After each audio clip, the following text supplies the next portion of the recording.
talking about the collective aspect of the thesis project. So, well, number one, I'm just going to do it in order of Zoom. So I see here Leah Catherine Zaka, who is who has been leading this semester a prose seminar.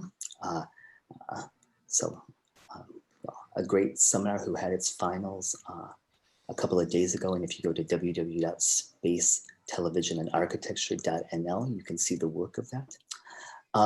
Leah, before moving to the University of Manchester, spent many years teaching and researching in Oslo. So, so not only does she know the students as well as the rest of as my colleagues, she also has this kind of expertise of being familiar, being a kind of a Canadian French expat living in Oslo. She comes with one perspective, which I think will be interesting. Then we have Ute Schneider, who is a partner at KCAP, Architects and Planners. She founded the, she's based in Zurich, where she founded the office there. And well, we have been, it's great that we finally managed to get her to join us, because this whole situation didn't allow it to happen physically, but we thought that in particular to this, she has a lot of expertise in kind of large scale infrastructure planning and thinking about projects at a larger scale. And so it would be interesting to maybe get some thoughts based on well, somebody coming from practice, also giving a kind of reality check to some of these projects. Then we have Jonas Norsted, who is a partner of the Office Atelier Oslo. Jonas has been involved in the Berlage in the past as a tutor and guest expert. And again, he has his feet literally on the ground there in Oslo. I think he teaches at the university at times. He has just, I guess the library is finally finished, Jonas. It opened yesterday. Great. So finally, because it's been a while since we talked, so congratulations. So they're responsible for the kind of new public library of Oslo. That's his baby. So which now just opened. So and Jonas has been involved in, let's say, the first 2 semesters of Berlage education related to the project. So he also has a kind of idea of the kinds of questions. And so he'll be able to provide some nice things. Now, I now lost my grid here. Then we have Anna, who is the co-director of the Master of Advanced Studies in History and Theory at the GTA ETH. And I thought it was nice to invite Anna to join, because she is working with students who are doing essentially thesis projects, more written work, exploratory work. And so I think she comes in with a kind of perspective to basically, to think about arguments and context and, this. Then of course we have Sana Vandenbremer, who is one of our, was a member of our teaching staff in another, in other coursework. So she also has a kind of, she's very rigorous. So it's always good to have her input here. And I think that is it with the niceties. And there's Benjamin, who is one of our guest tutors also, who has his own practice in Amsterdam, and also teaches at ETH in the chair of Caruso. And then we have Ludo, also my colleague here at the Berlage, and who is also a researcher at the New Institute and a practicing architect. So I think this is all it. So then our guests have received mug shots of you, your glamour shots from Mick. so they have some kind of idea of who you are. And we give the floor to whoever is going to start. Maybe one interjection. So we talked about, we didn't tell them yet what the 3 sites were, but maybe one thing to say is each of these 13 projects or contributions some could be cited very specifically in one of the 3 sites, or they could some could also start to be connective across 3 sites. So it's not a parameter to have something be fixed in one thing, but so that would be curious. Okay, are you guys, I've done a monologue instead of a conversation per usual, so please, who is going to start? I'm going to share the screen.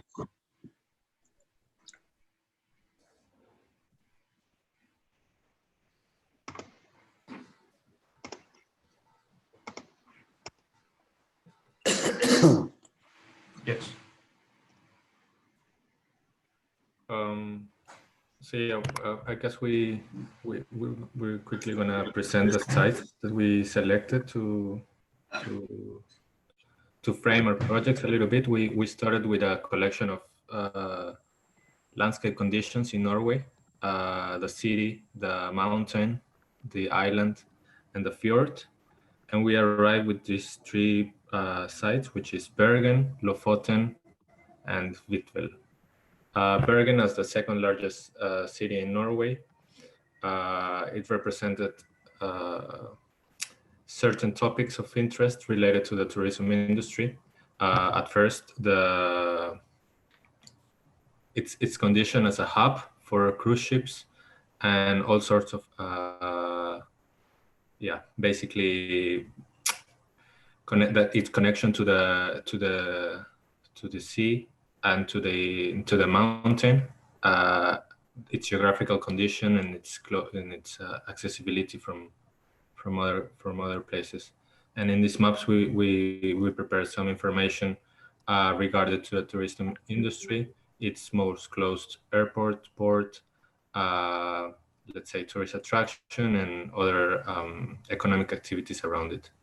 Yeah, I think it's important to say for Bergen, that is the largest port in Norway. And it functions as the gateway to the Norwegian ports. So that's one of the other reasons why we choose it, because a lot of cruise ships depart from this city. And it's also important to say that it's a UNESCO World Heritage City, so it also adds some value to it. Next one, please. Then Lofoten is the archipelago above the Arctic Circle, and it was interesting as well because it's one of the most scenery and visited places above in the northern part of Norway, but also its connection to the tourism industry in its seasonal capacity. In a way, we looked at seasons at its more rational, let's say, approach, which is the 4 seasons, but also its activities and moments that happen throughout the year, like the Northern Lights and 24 hours of sunlight in Norway.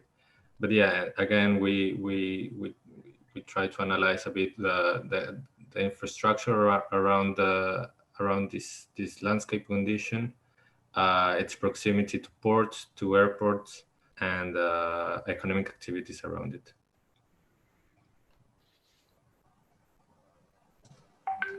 Yeah, so what you see here is the valley of Gudbrandsdal-Lagen, which is etymologically the old male name for which means the god and the sword. So what happens here is the valley is situated around this river, and this river forms the main central mode around which the train line and the highway lies. It is the valley which is connecting sort of the Oslo and Trondheim, and here lies the ski resort, Kitfjell, which becomes our third site. This ski resort was something which was important to us because it helped us look into in the tourism industry through the sports of sports tourism of skiing, and how snow business actually can uh, shapes uh, shapes our questions of tourism industry, like the evolution of skiing and all the other industries that come in with it, uh, like the consumer market and other related activities, the timber industry. Kitfjell was also the first site for Winter Olympics in 1994, and it also brings us like introduces the seasonal aspect, which is very prominent in this region on as the low season, high season, and the shoulder season.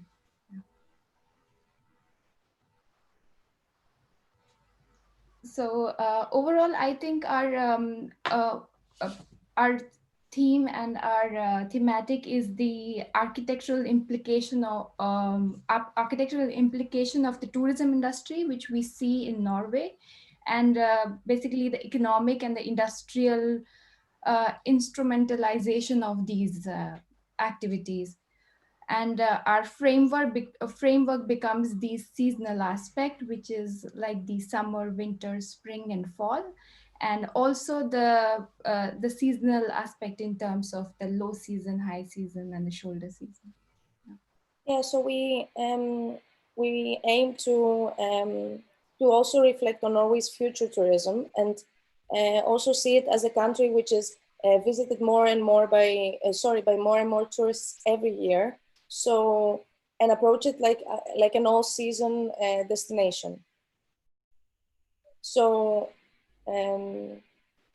yeah, and maybe with summer and winter peaks, as Shaywanta said.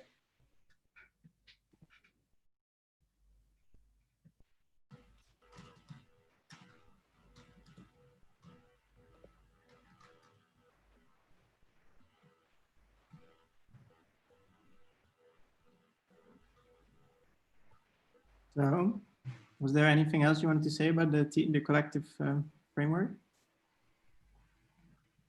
No, I am going to present the collage. Is that okay? You're going to what? I'm going to present the collage. The pictorial narrative.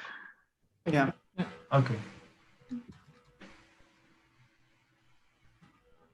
But oh wait, so we follow the schedule, please. So we asked you to present the collective framework and the collective position, and then we have a 10-minute conversation about this with our guests. So okay, I'm sorry.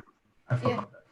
Okay, so we are basically beginning with Norway, and we have found since we are not visiting, so I think our conversation today would be very helpful in framing and even understanding Norway from your point of view, and how your expertise can also help us understand the tourism industry and the functions that come in with it. So what we also did were, like, during this semester of building up these knowledge, we were looking at different ways of remotely documenting this site, how we can access this information more, how we frame these questions through the various reading lists that we were generating. So, so we picked these three sites in function that one represents a city, one represents an island, one represents the mountainous range and the snow business, sort of, and how these three sites together can help us form a framework. So how would you think that first, the selection of these sites, would you have any thoughts on that? And any questions which are first triggered by this?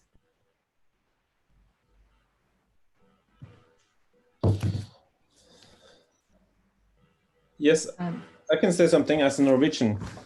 I think they are very interesting sites and very specific and have kind of very clear, let's say, profiles. I think what is interesting is that Bergen and the Lofoten, if you mean Svolvær and these old fishing villages, they are very old. And they are, in Norway, we don't have so much of this really nice old culture like you do have in the Mediterranean countries, where you can really go to old villages and so on. But these two sites actually represent that, while Kvitfjell as a destination it's totally new.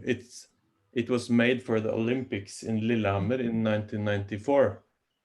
So it doesn't represent any kind of ancient culture at all. It's just a kind of invented place because you have mountains that you can ski on. So in that way, I think they're interesting because they're very different.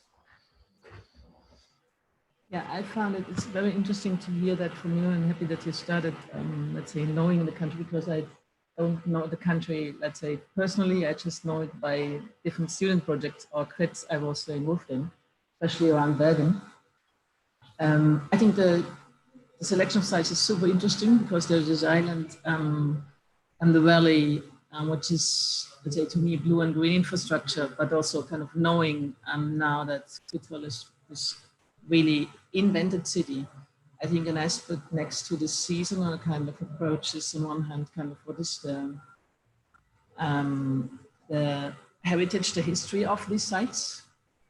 And what I find also super interesting to look at, to distinguish, is with, let's say, how topography informs all of them heavily, and the proximity with nature, because this is really a Norwegian, let's say, it's much stronger than what we have in Central Europe, let's say in whole Scandinavia, but I think in Norway it's even stronger, because the exposure to the seasons and the extremity of nature and the extremity of seasons is, also has an impact on whatever happens there, which I think is interesting to take into account. Maybe to ask a question to the guest. Knowing these sites, maybe you already know the names, you already know the places. So I would like to ask, like, how important are these places for the locals? How often are they visited by locals? And during the 20 years that, of course, there has been a boom in tourism. What has been the main affectations in these sites? You talk about the Olympics. I bet the Olympics ignited a trend to go there, and especially maybe for pro skiers or something. So you start seeing the different fluctuations in tourism from foreigners and also from locals. So maybe if someone can extend on that. Yeah, I would say that Kvitfjell probably is the most local of the three sites, less international, so to speak. And that's because, I mean, the economy in Norway, it has been booming, and people can afford a second home outside home, as summer house or winter cottage and so on. And this mountain areas has become extremely popular. And they're building this kind of clusters of small weekend houses that are actually, in many cases, larger than the houses you have for normal everyday life. And it became this. I mean, it's super interesting, but it's also totally terrific or horrendous, because it's like. These kind of sprawls are made without any plan in the mountains, and people go there, and especially now during the Corona times, when as a Norwegian, you're not allowed to go abroad. People flock to this this kind of mountain resorts and yeah, seaside cottages and so on. But actually, in the start of the corona, it was not allowed to go to your cottage because there were no kind of medical, let's say, infrastructure capacities. If people will be ill or turn sick in their cottage, it would be, been a total catastrophe. So it was a kind of big debate in the Norwegian newspaper during the corona times. So why aren't we allowed to go to our cottages? And people were actually going there, although they were not allowed, and police came and took them and brought them back to the cities and so on. Anyway, so this is a more local thing, while Lofoten has become like an international hotspot for tourists. It's super, let's say, different from anything else in the world. It's you have the midnight sun, you have this white beaches, you have animals, you have and you also have this old ancient fishing culture. It originally settled as a kind of fishing hotspot, because this is where all the codfish that you make bacalao and all this kind of dried fish from, it's actually there where you fish it. There is a lot of people going in just to fish, right? Sure, absolutely. A lot of tourists, and it's a beautiful scenery, and you have the fish, and yeah, you have a lot of stuff. I wanted to go back to something that Jonas said at the beginning, just as a general comment, I think, for this thesis project, is the thematic of the tradition and the new, I think, is really important in Norway. And this is my kind of, now it's the outsider observer speaking. That's great. So it's very paradoxical and controversial. And you were talking about the opening of the library yesterday. Congratulations. But it's important to know that there's a big debate, because basically there's a few, I know you're not working specifically on Oslo, but there's a few buildings that are opening now. The Munch Museum is 2 big museum and a library, right, Jonas? Or maybe, and they were all institutions that were displaced from traditional, very beautiful, I mean, I have my personal view on that, very beautiful buildings in Oslo that are now empty, and they don't know. So they kind of reassembled institutions together to build this huge museum and huge library. And now there was a lot of controversy and also some exhibitions in Oslo about what to do with these buildings that are now empty. And so there is this, well, maybe. Not to speak about the governmental quarter. As they're well. going to demolish. That's super beautiful. The whole controversy about the governmental quarter being demolished as we speak, right? I think it's just happening now, and people protesting against, because there's also, well, it's a nice building, and there's also a mural by Picasso, and so, but despite all the protests, the government has decided.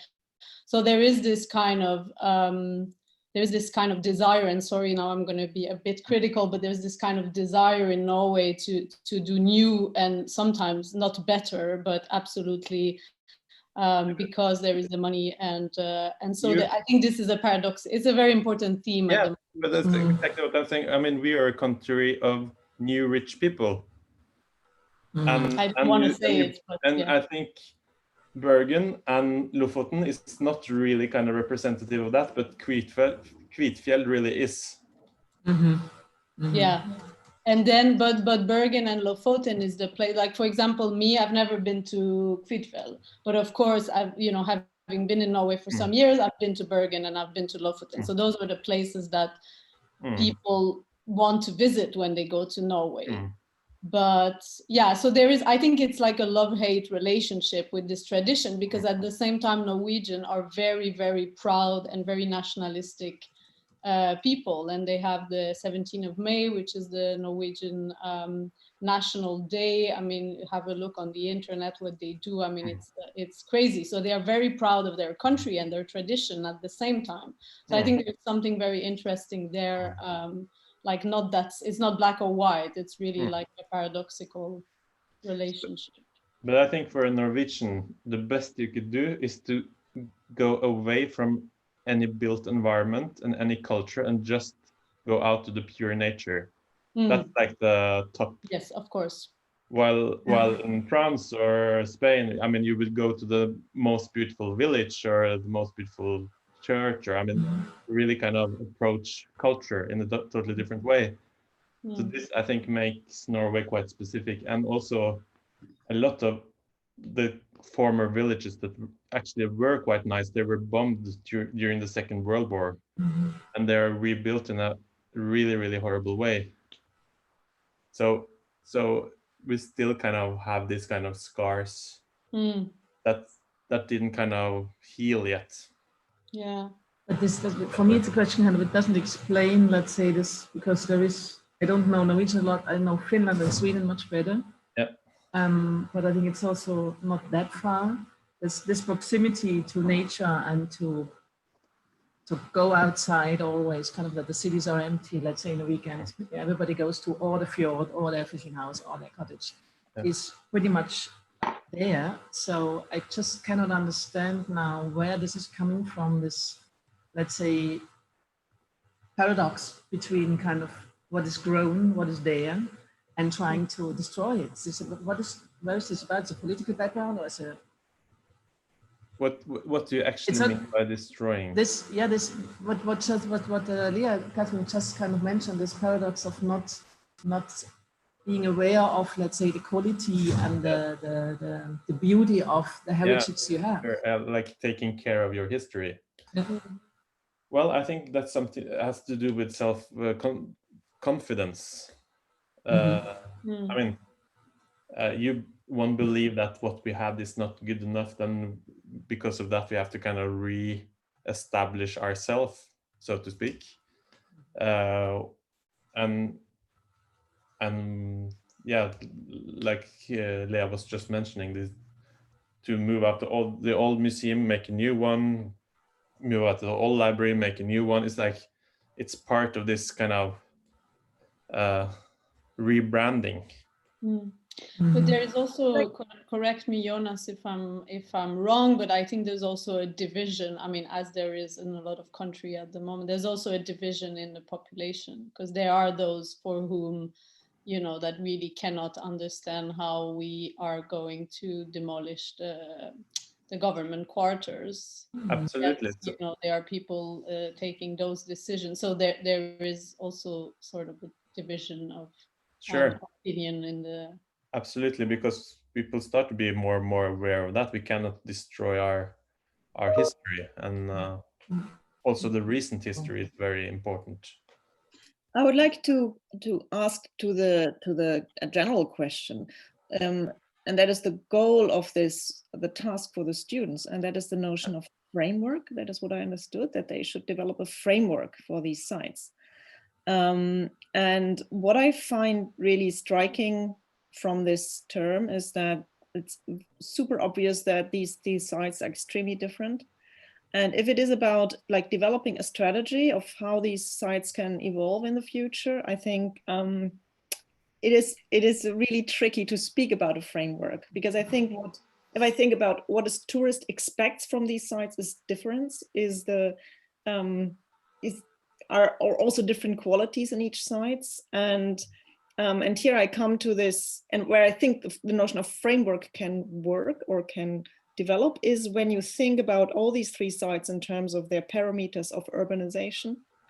And on the one hand side, and on the second hand side, or the second aspect, and that is, I think, should be a guiding leitmotif for you, is the notion of front stage and backstage. And these are really, I don't know if you've discussed these tourism theories with, for example, Dean McCannell wrote on tourism theory in 1974. And these are really helpful notions to understand, is that tourists will always expect authenticity. And in both cases, well, in those different settings, I don't know what the authenticity in Kvitfjell will be, but it's clearly in Bergen, it will be some harbor urban life authenticity, and in Lofoten it will be nature authenticity. And of course, this authenticity is always staged for the, at least for the tourist, and you can argue always ever. So, and the staging is the backstage. So how does the backstage mechanism operate? And I think you can subsume the notion of framework if you think about what I said before in terms of how does the urbanization process go on in these different sites. But I think you have to really wrestle with this notion of complete differentiations in terms of both the expectation of the tourist and the identity and the specificity of the sites themselves. And then maybe something that is general to this Norwegian, specific Norwegian tradition, is what Frausto said in his introduction. The beginning is the transition from oil industry to tourism industry. But I think what is really crucial to differentiate and understand the specificity of each site first before you move on.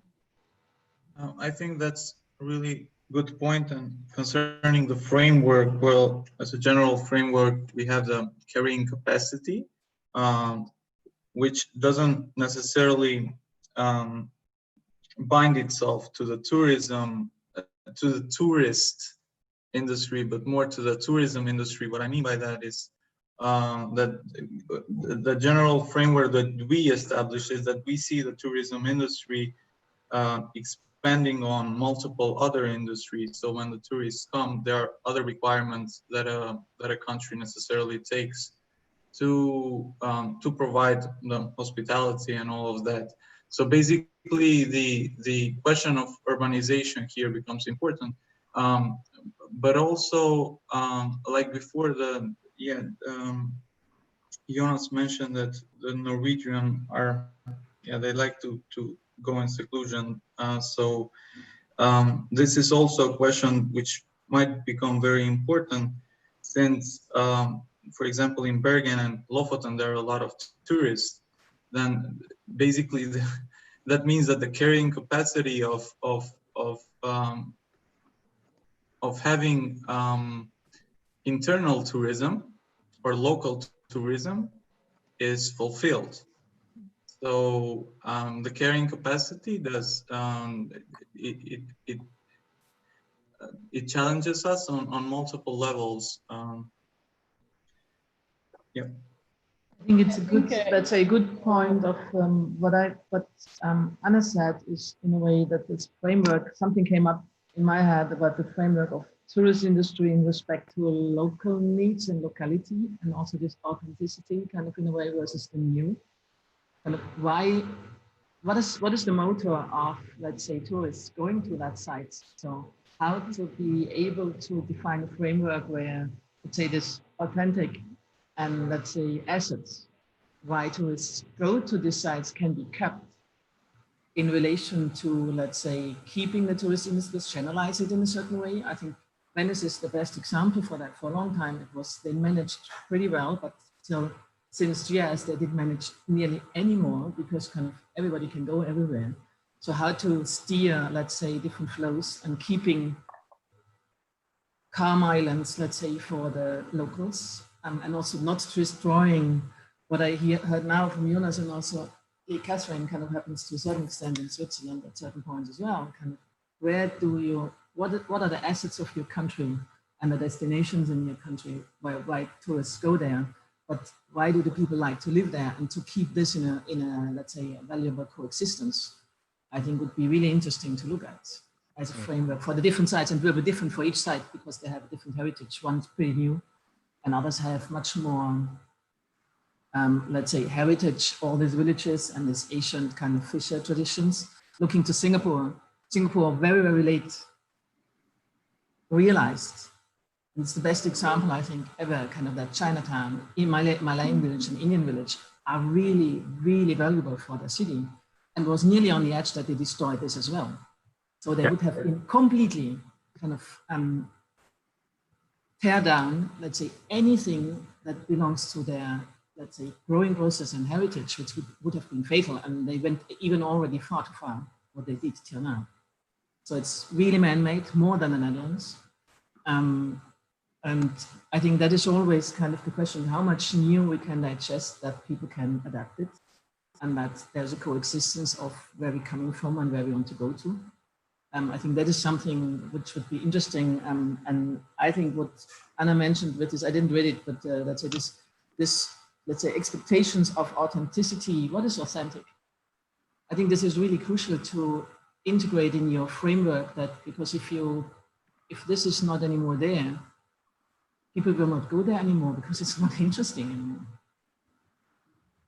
So there's a tipping point in that, and I think the framework can really kind of define where are islands, or let's say these blind spots you don't allow kind of tourists, for instance, to go, or let's say it's not so attractive. Where are these kind of niches where people really still like to live in these cities?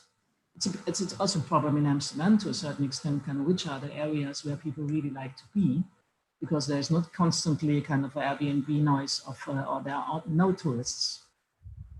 And I think this coexistence of both, it's a super interesting thing in relation to these industries. I'm sure people live from that as well, and also the additional economies that come out of that. But there is, yeah, to keep this in a balance is, I think, an important one.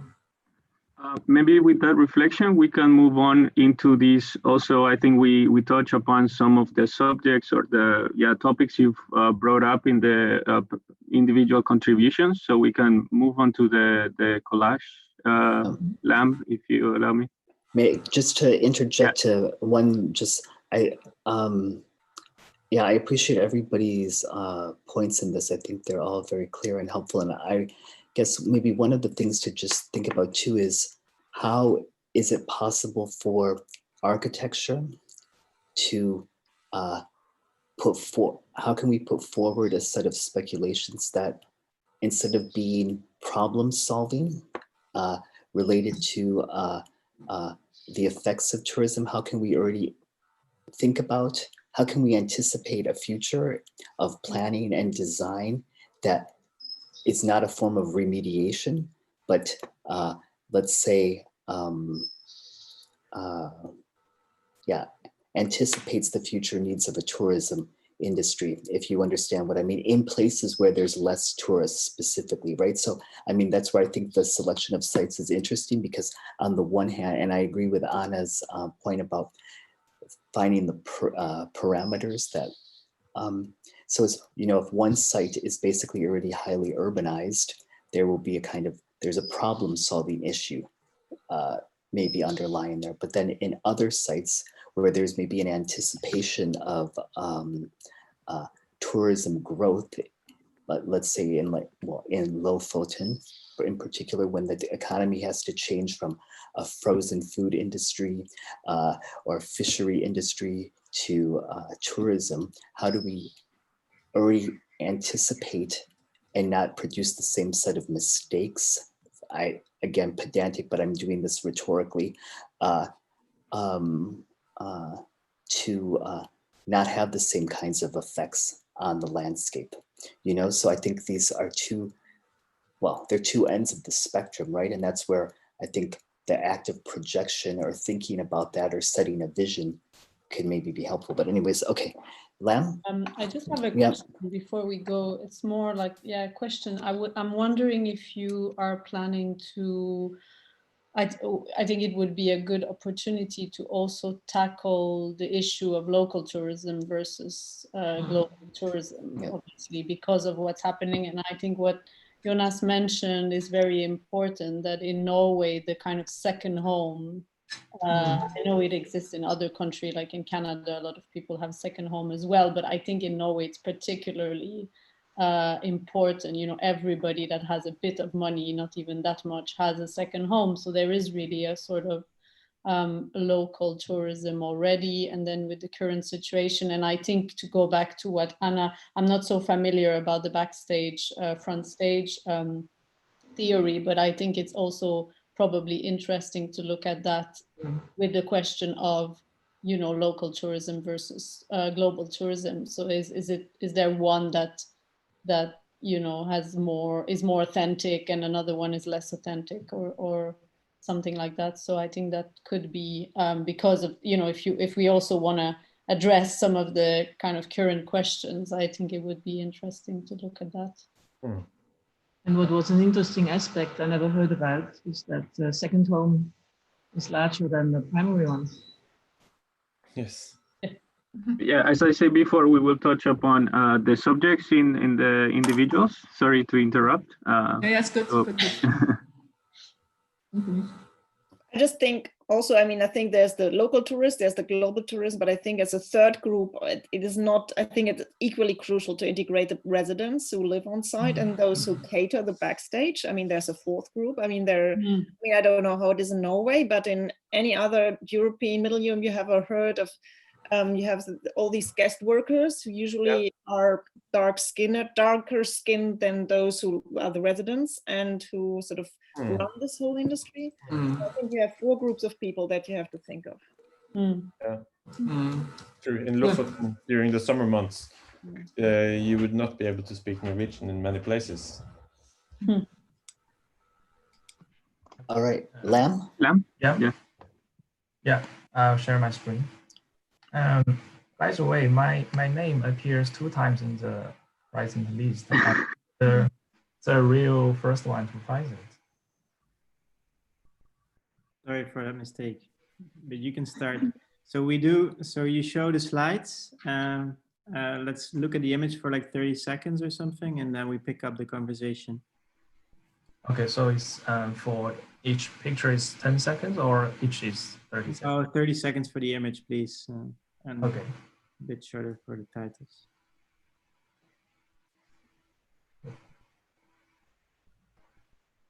So indeed 10 seconds per layer. That's what you're referring to. You're right.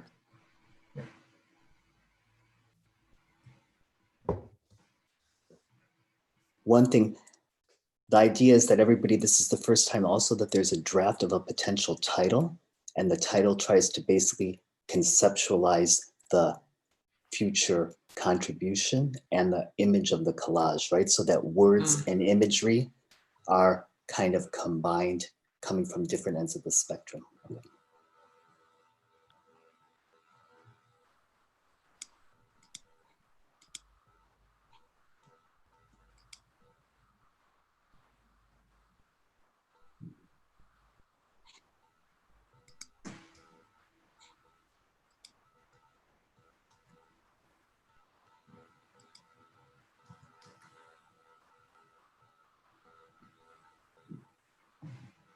Okay, so this is mine. So your title is Charging Leisure, right? Or Leisure? Leisure, like spare time.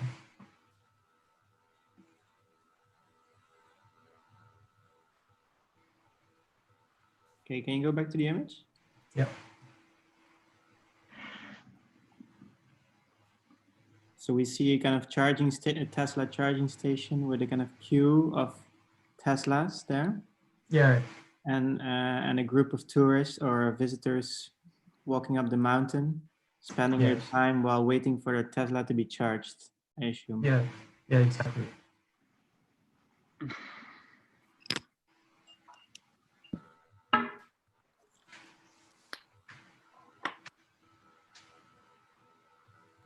Can you maybe explain a bit about your site then? So where are we looking at? Is this a kind of peripheral site? Is it just outside of the city of Bergen?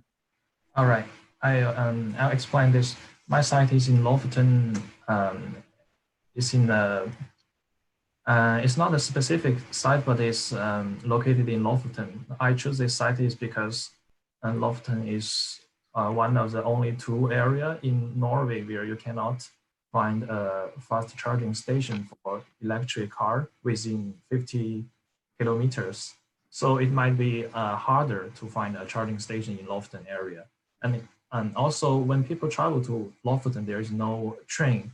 So almost all people travel by renting a car, something like this. And Norway is the country with the highest proportion of electric cars. So I think there is a trend to travel by electric cars.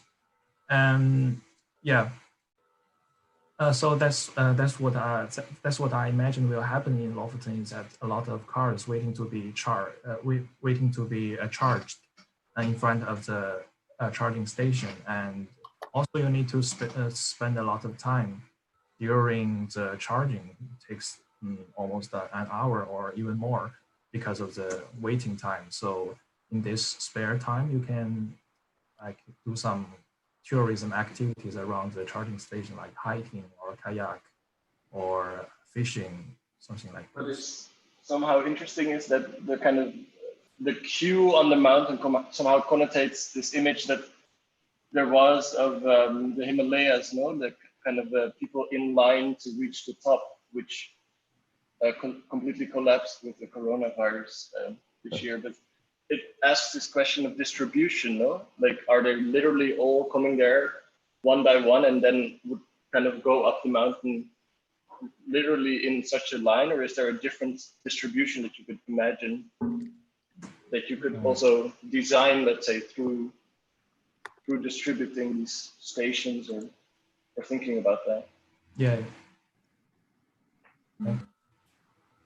I think it's a pretty interesting aspect, but let's say coming from more this urbanistic point of view, I think it's a question of, let's say, this notion of distribution and also kind of how to organize, let's say, the queuing, for instance. Where are these kind of objects standing and where do you put this? I think taking these charging stations or a station, whether it's a charging station or a train station or whatever, is a point where people gather and wait and come together.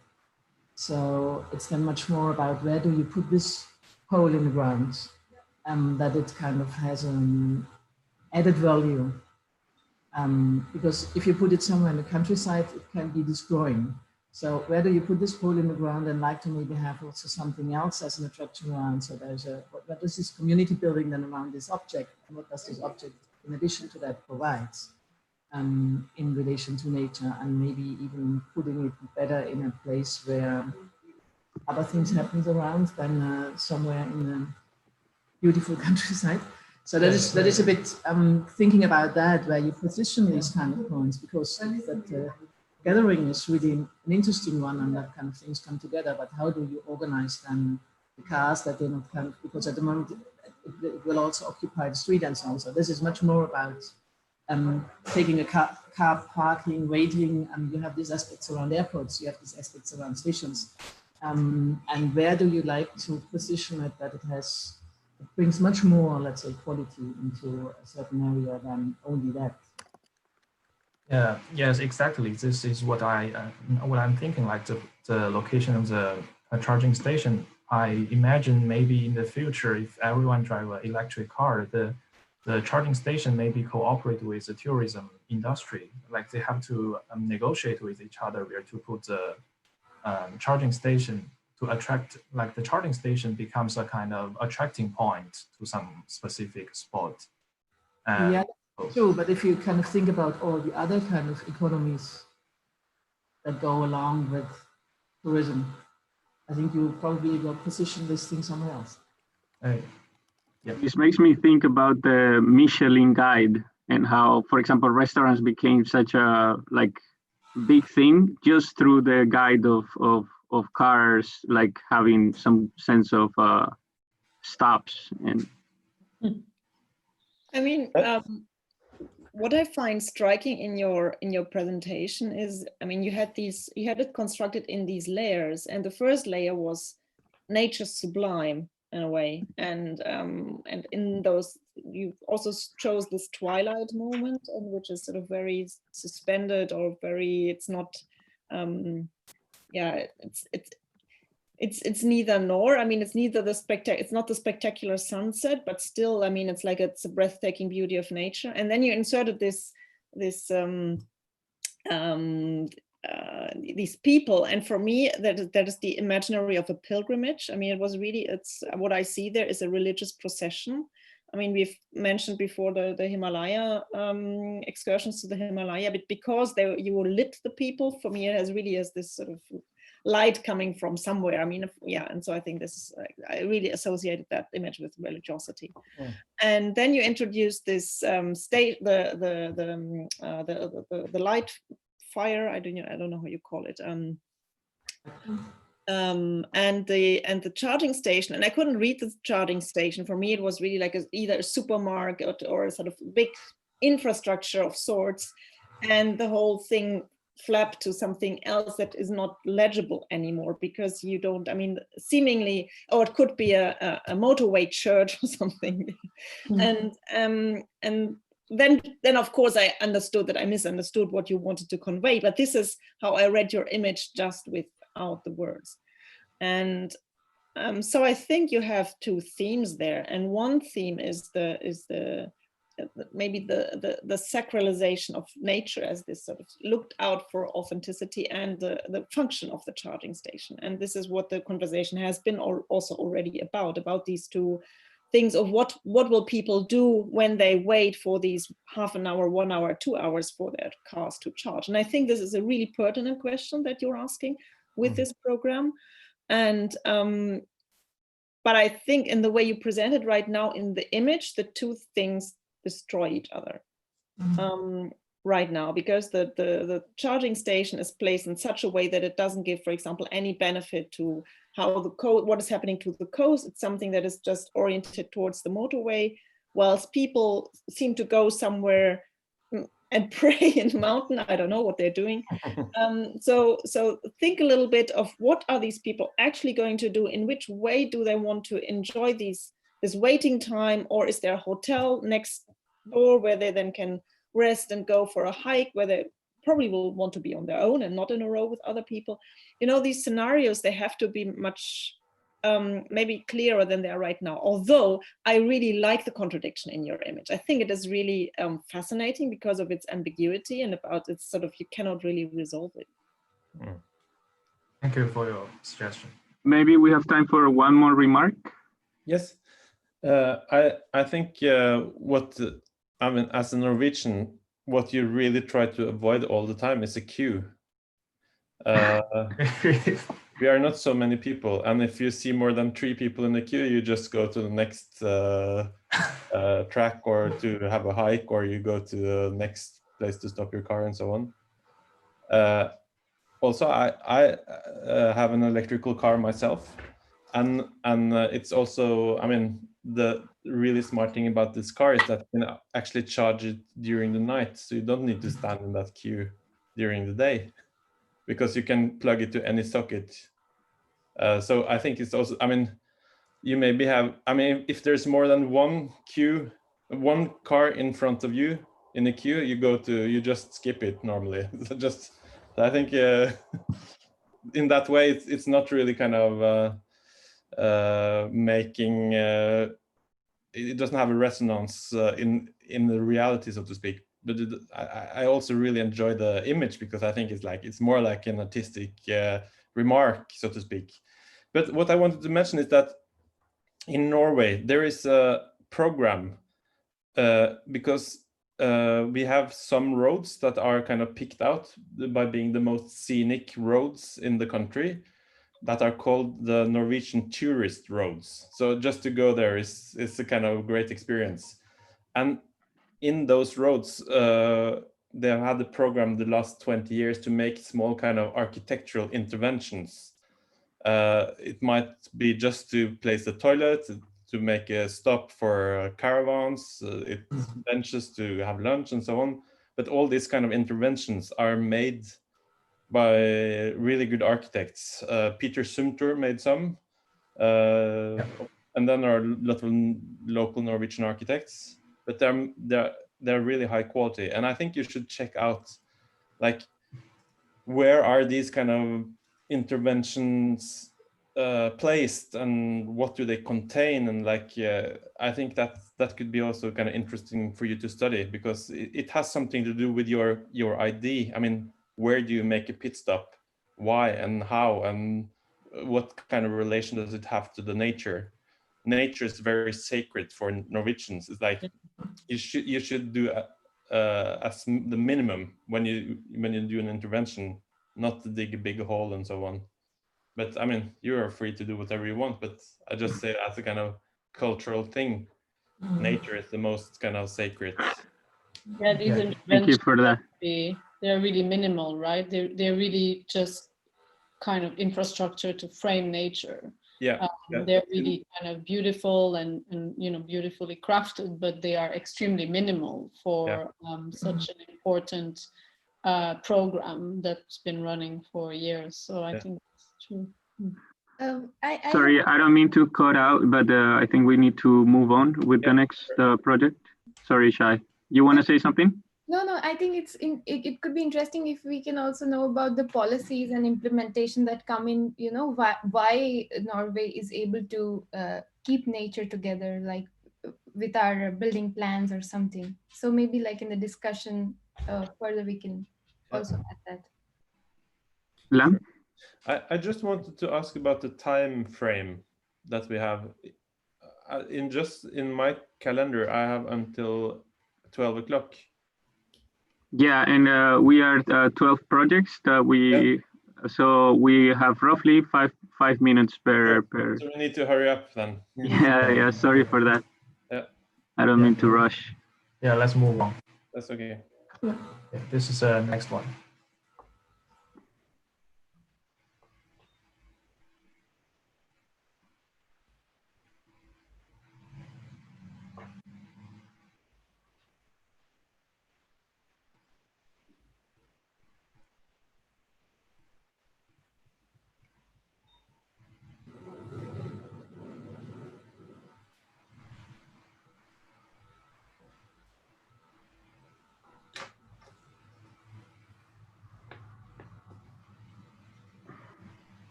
Okay, this one is from Juan. Hello.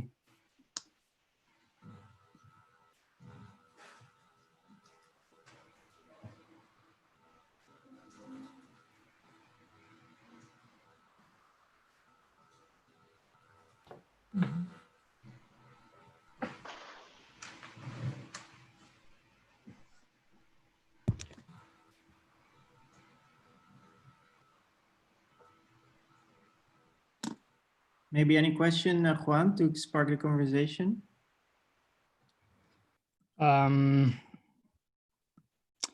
Yeah, well, in a sense, the image tries to convey and sort of accumulate the space industry in Norway, and given that it only has the Norwegian Space Agency located in Andoya, in the Andoya rocket range.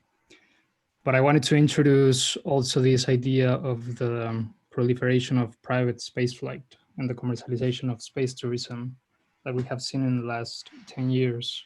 So this idea of having companies like Virgin Galactica or Boeing or even Tesla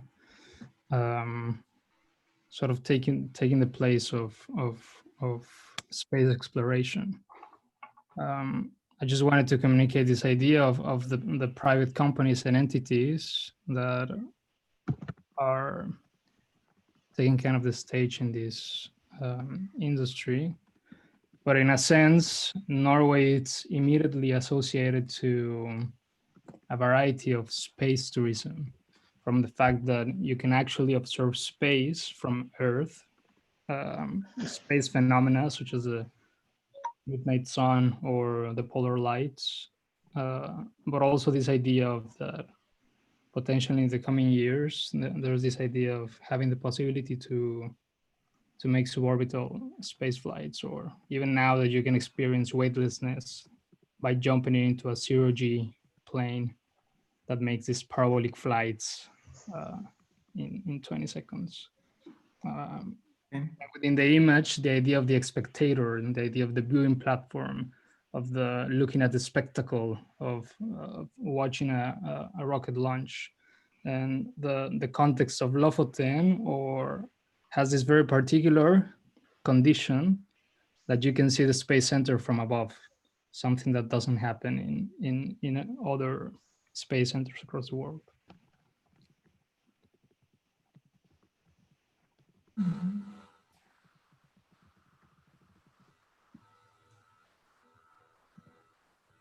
Excuse me, I didn't get that. You can see the space center from above. What does that mean? Oh, Because this terrace mountains. Yes, yes.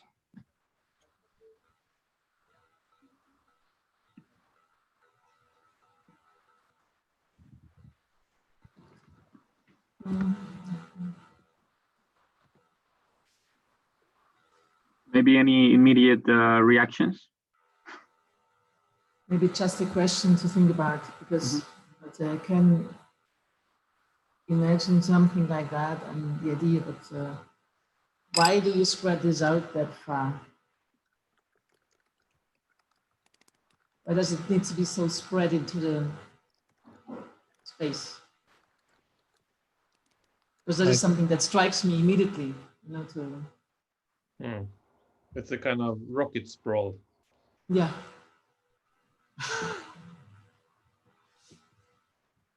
Which I get nervous about, you know, kind of to, what is this as an object? Because we talk about architecture, what would it be as an addition if it's spatial and future visionary or whatever, kind of to, what is the object? And also looking to what we talked earlier in the other project, kind of a very, very nice, simple, but also aesthetic kind of intervention in the countryside that is kind of in contrast with the nature.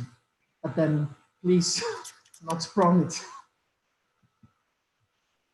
How do you want to, you know, the relation between this enormous natural kind of assets and the artificial addition?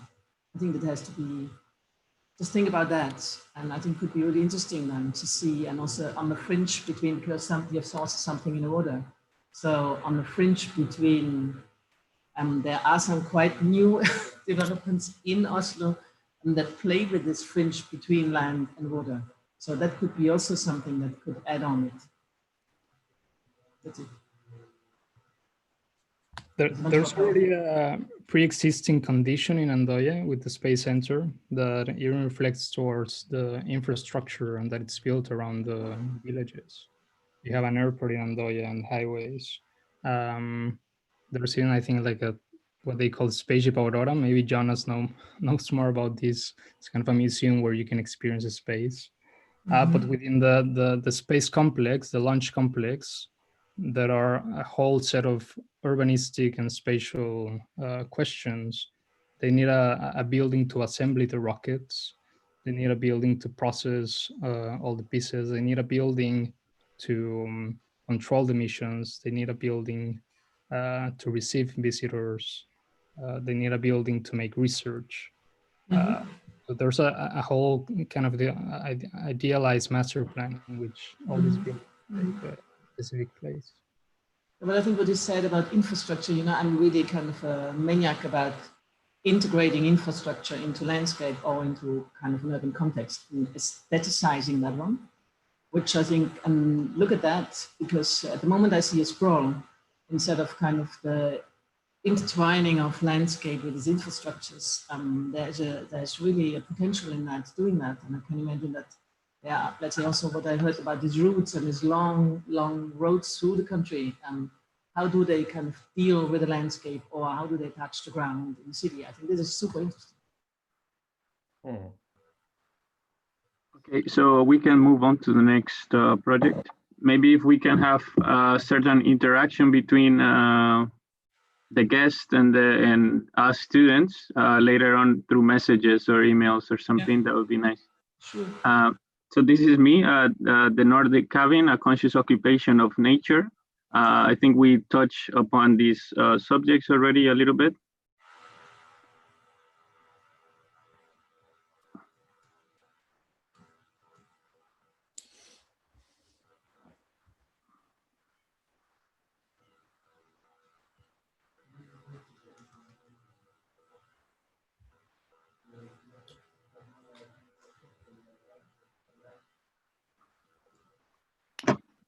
I think some of the subjects that already came out was this tension between the contemporary and the traditional type of second home outdoor, most specific the cabin as this object that also it's kind of like littering natural landscapes.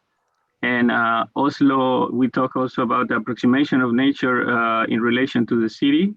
So Oslo's skyline is, as the epicenter of the image, and all this different nature that surrounds it in 2 different peak seasons, winter and in Hvitfeldt with the ski slopes, and then a more greenery, more hiking friendly season of summer.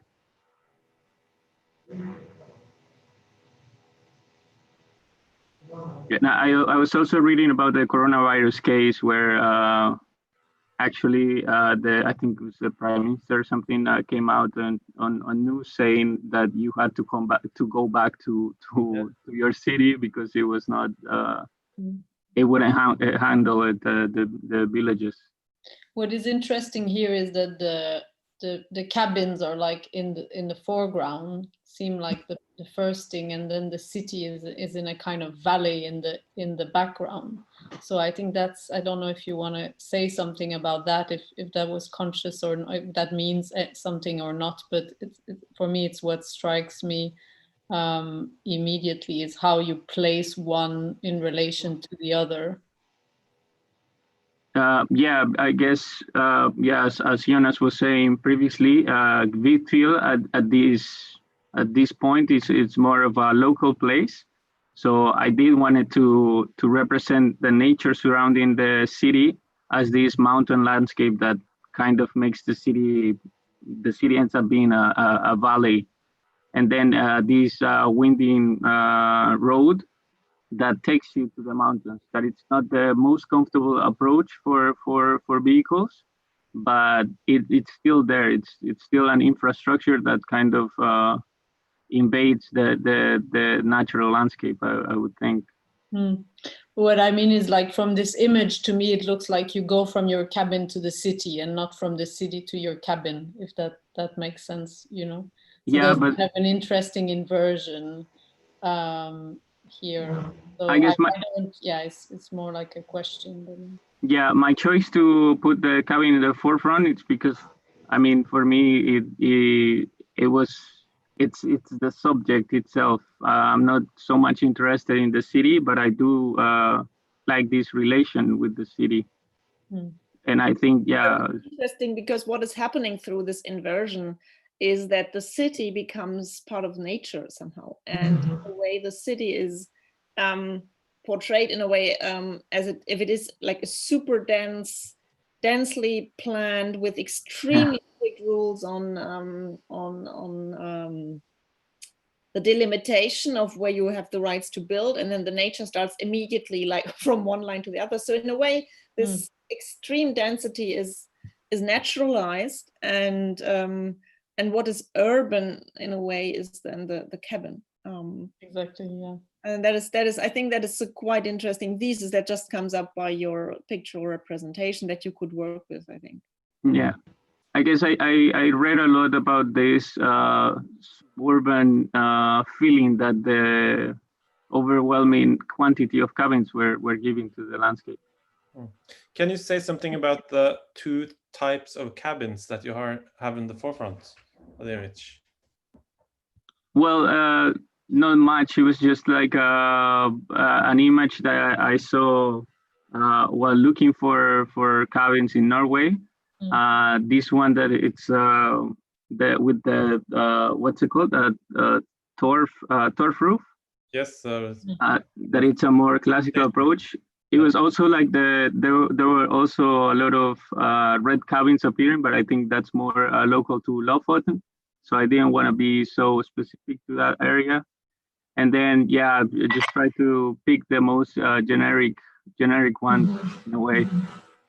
I think there's a whole aspect of, and again, I direct this to Jonas because you would know more, but I think there's a whole issue of social representation, of course, as well with the cabin, because as I said, you know, as soon as you have a bit of money, you have a cabin, but of course it's also not everybody, and especially I feel like, you know, people that are not Norwegian would have less a cabin because maybe those things also go from generation to generation. So I think there's an issue of social status and representation that is quite interesting if you choose this, if you choose to investigate this topic more. And there's also something like kind a way of saying, this is my place in society, like I have a cabin. Yeah, yeah. So yeah, in this collage I read, we had it earlier, and Adina's question was also pointing it to a certain extent that kind of, Anna was talking about you naturalize, so to say, the density of the city, but what would be the answer of, let's say, embedding the cabin into the landscape? Yeah, so yeah. There is a big question mark for me how to deal with that as well. Yeah, that's exactly what I'm interested in. So I think with this remark, we can move on to the next project. Yeah. Thank you for the input. So the next is mine, the lobby, a station for Kittville.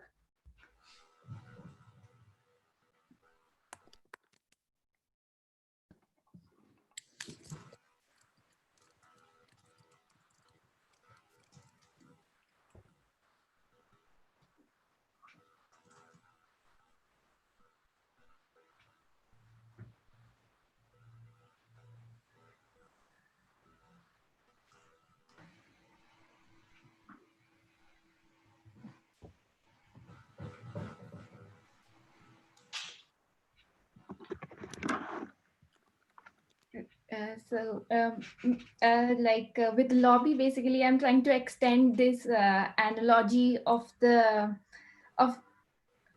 trying to extend this analogy of a lobby for a city, where it is like this in-between moment between long journeys and between the destination and the arrival, and where it gives you a glimpse of a city.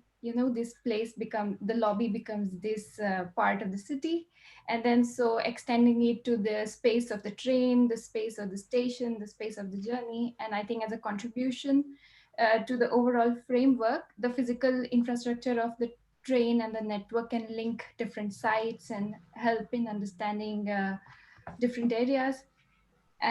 But also how station becomes a place of spectrum and a panorama where it can develop and adopt more roles. And I think in the discussion, there were certain things talked about which I was trying to bring in, like these foreground and background with working people and the tourists. So the train is like accommodating both people who are going for work and people who are the tourists. So they come together here. And also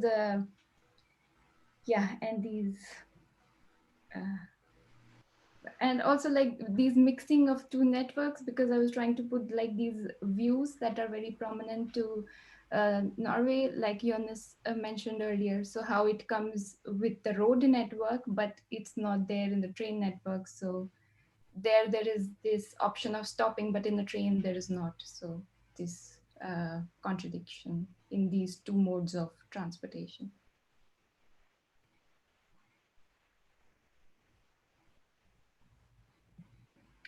What I like about your image is that it's overwhelming combination of citations. I find German Romanticism. I find Roman infrastructure. I find what's the name? Super Studio. And then some kind of futuristic film or utopian film that depicts whatever kind of train journey, and in between that we have some these images, or not these images, the lifts and the infrastructure that you need for skiing infrastructure. And so it has this sort of again this grandiose sublime of tourism, of landscape, and the excitements of sports brought together with this great super studio citations of modernity and continuous like urbanization of the whole planet. And these are things that are completely contradictory to each other, and they go over time. Like you seem to condense even like the whole history of Europe from urbanization and the infrastructure that are needed for urbanization, together with an idea of nature that is somewhere on the upper left of the image, but it's really a citation. And then you have like this whole roaring infrastructure and mechanism that makes it possible that is there at the same time. And you have a golden castle in the middle of the so I like it for its abundant extroversy. I'm not sure yet how you I mean, I like it like that you cite all these things, and maybe they're all of them, they're a little bit like locations of desire of what sparks tourism in a way, I think. And maybe there are two more modes of reflection that you can introduce to your work is what makes it actually happen. You know, what are actually the mechanisms for these urbanizations, and what is nature in your image? And right now it's really for me like a poster of a sunset that a teenager has in its room. And I think that is something that is credible to me for what tourism represents for me. I'm not sure if it's credible for the site and what you actually want to do with the site. The idea you mentioned a lot of things that are pretty important for, let's say, and also the notion of the lobby of a station touches kind of the real point. The question is only kind of the lobby of what, for whom, and in which kind of situation. And I'm looking much more to that you don't juxtapose too much, but I think going back to what Anna said earlier about authenticity of, let's say, what is there, but also something new you want to add. And this goes in a dialogue, I think could help them pretty much to develop that further, because I think you touch a lot of points about travel, the journey and so on, but it's now, what are really let's say, less is more in that sense, I would say, and then I think that would be a super interesting project coming out. I'm sorry to interrupt, I think we need to move on. Yeah. Islam. And so this one is mine, and my topic is replications and talk about the real estate model house around restores.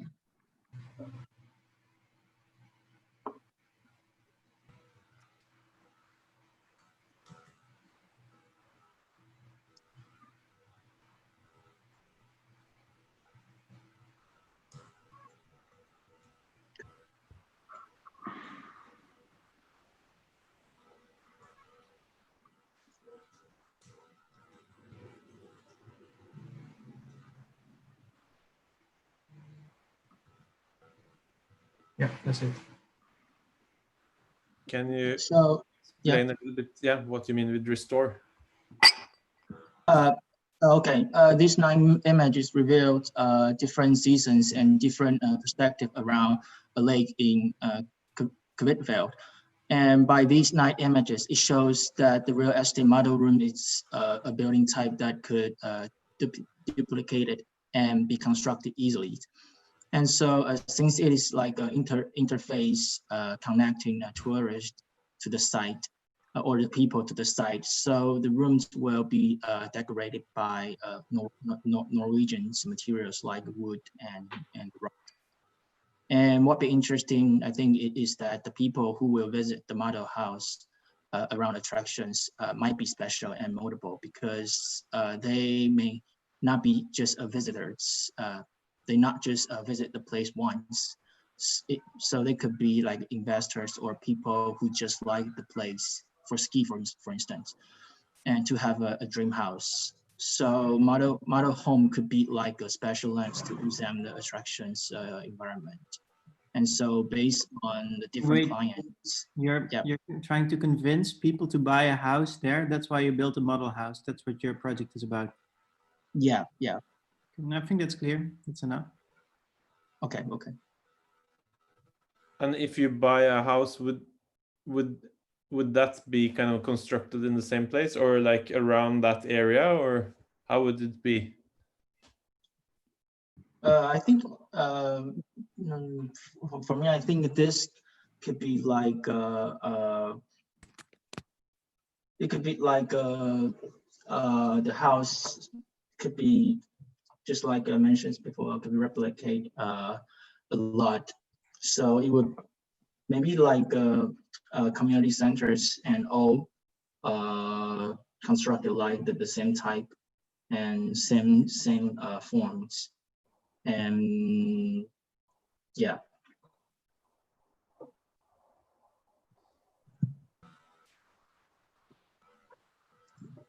What is maybe the kind of people that you'd like to attract with these model homes? Is it talking about the distinction we made before, the local versus the global tourism? Yeah, I think the people who will visit this model homes, they're not just like normal visitors, because model homes for this kind of real estate space, the people who will visit here, I think they are interested in this place. So like the image presents, it shows on the image, the people could be different, multiple, could be like a foreigner or the local people, different kinds, yeah. But they have the same houses, the different people. Yeah, because the same house, yeah, this one is trying to show that this home, this house, yeah, it could be easily constructed and put in everywhere. Mm-hmm.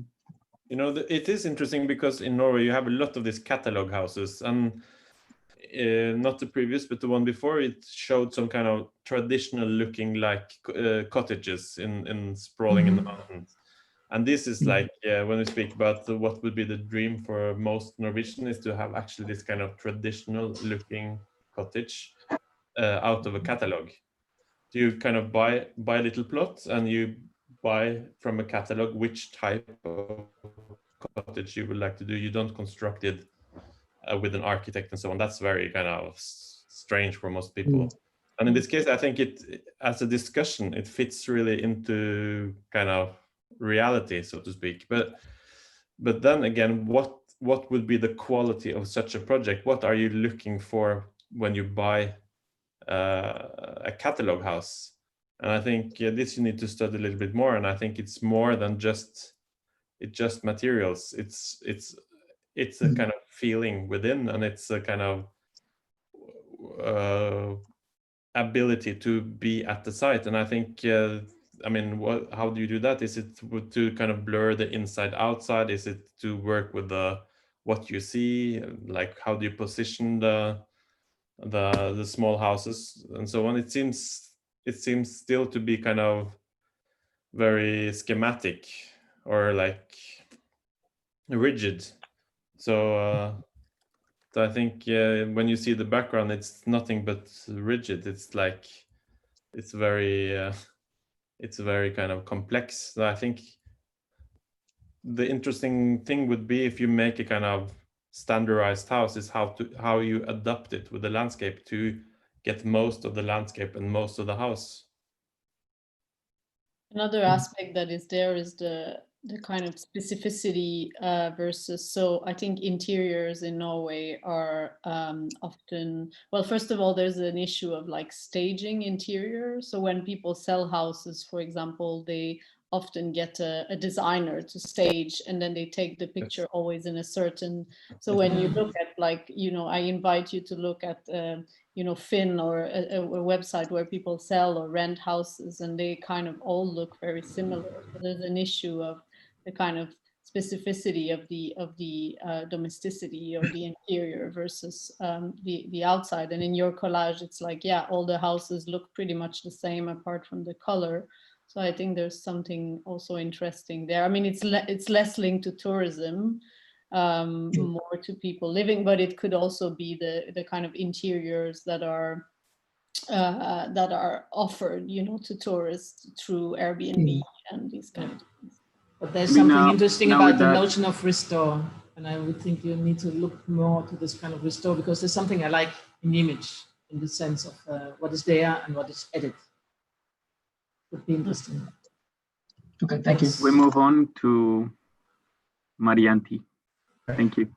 Hello. Yeah, so my collage will try to explore a bit about how we can understand an Institute of Architecture in Bergen.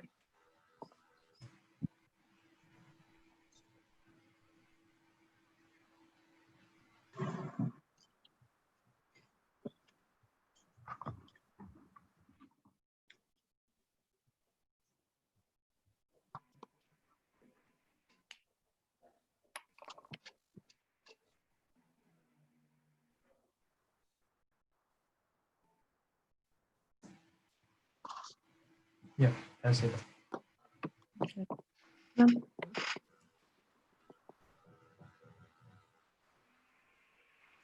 I mean, I incorporated some very literal kind of elements, such as archives and libraries and exhibitions, and what is like an theater with multi-purpose kind of based discussion. And I was trying to explore what kind of the kind of reflexes we can find between the city and the one informs the other.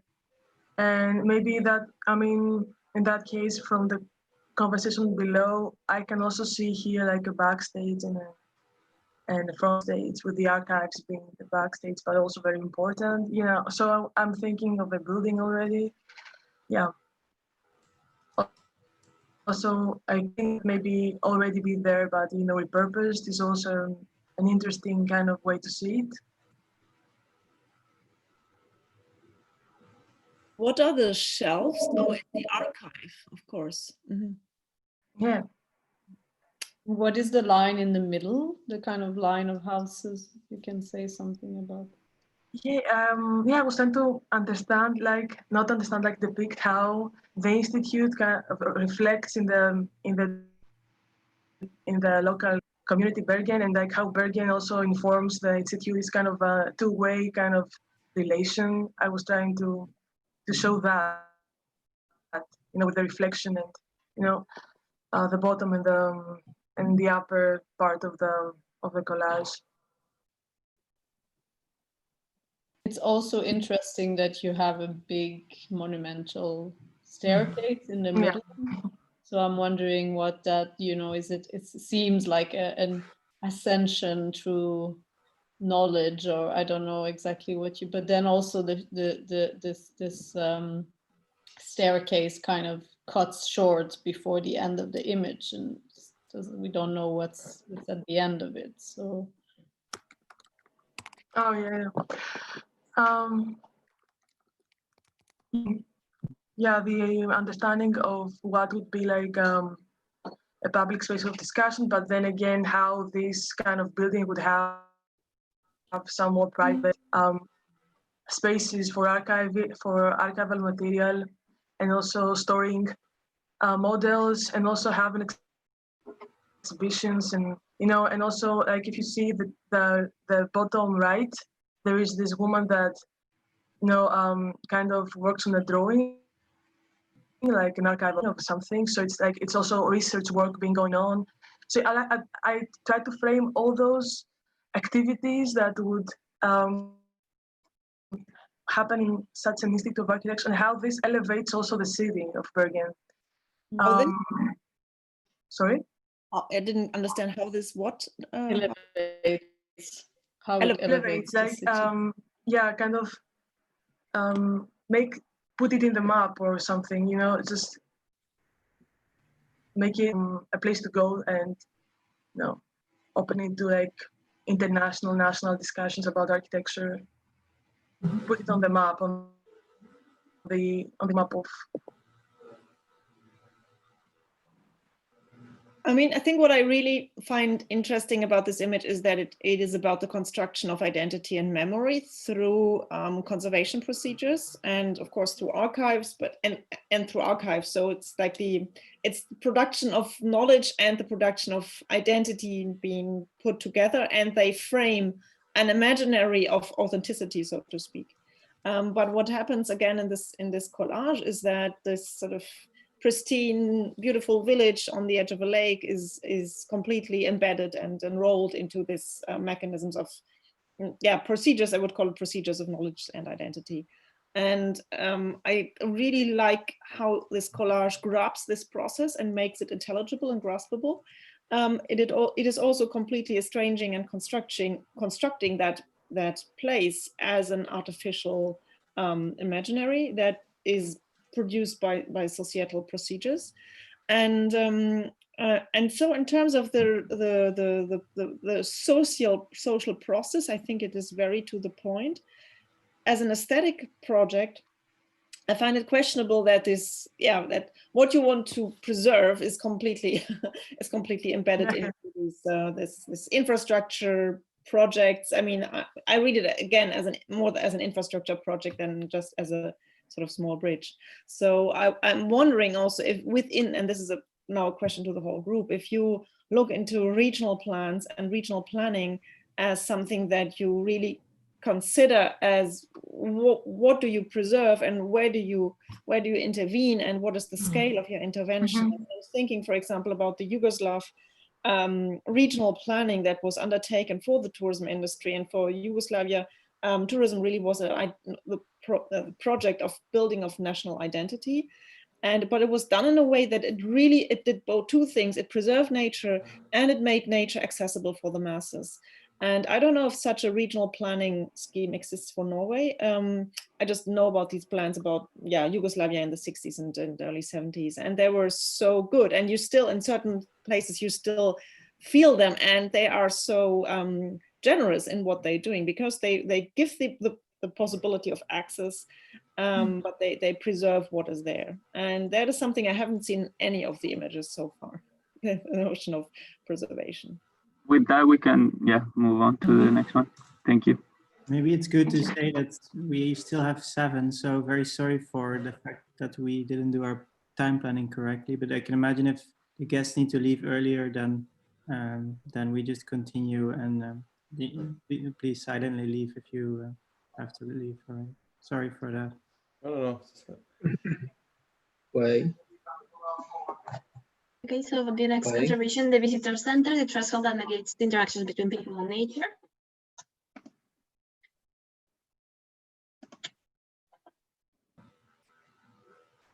It has been chosen to be placed in 2 sites, the fjords and the mountain.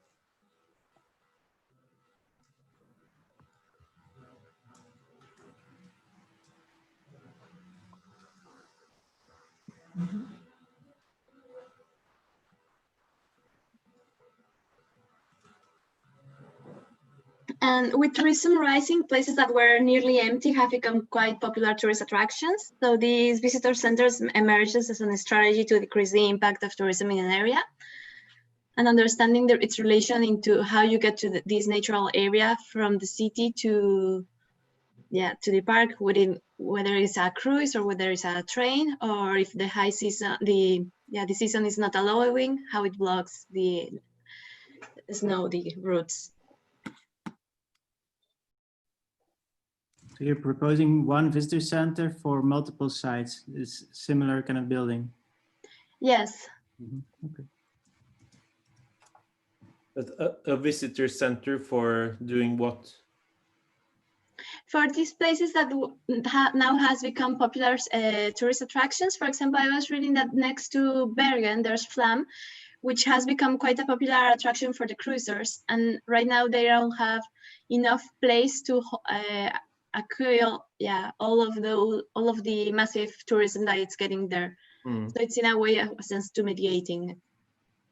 Yeah, it's interesting because you probably know that we have a lot of hydroelectric powers and dams in Norway that are located in the mountains, and this just reminds me of a little bit of this kind of industrial thing that kind of goes together with the mountain, but then turns into something else.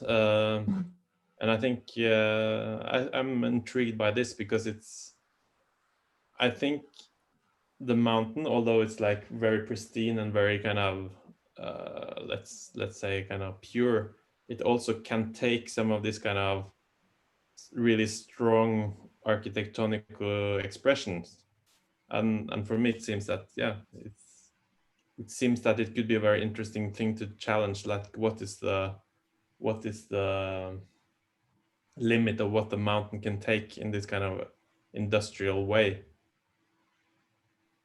Mm-hmm. Yeah, in a sense, it was as a way of how this can be as an educative area for the visitors as well, and how they interact with the area, and relating it to the natural scenic Norwegian scenic routes.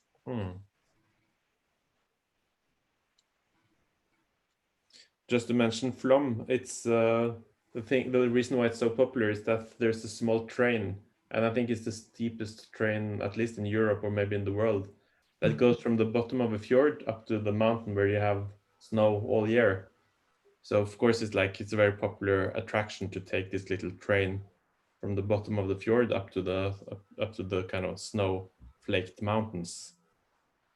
And probably it's a long waiting line. But it's also this place where I think people don't, I mean, it's true that there is really not a lot of like hotels and stuff in Flum, but it's also a place where people don't stop, you know, it's this typical kind of cruise ship. I, for example, sleep there when I went, but I think this is very rare. People generally go for the day and then they hop on the boat again. So there's also this question of, you know, this kind of time, you know, like fast food, fast tourism, or what you could.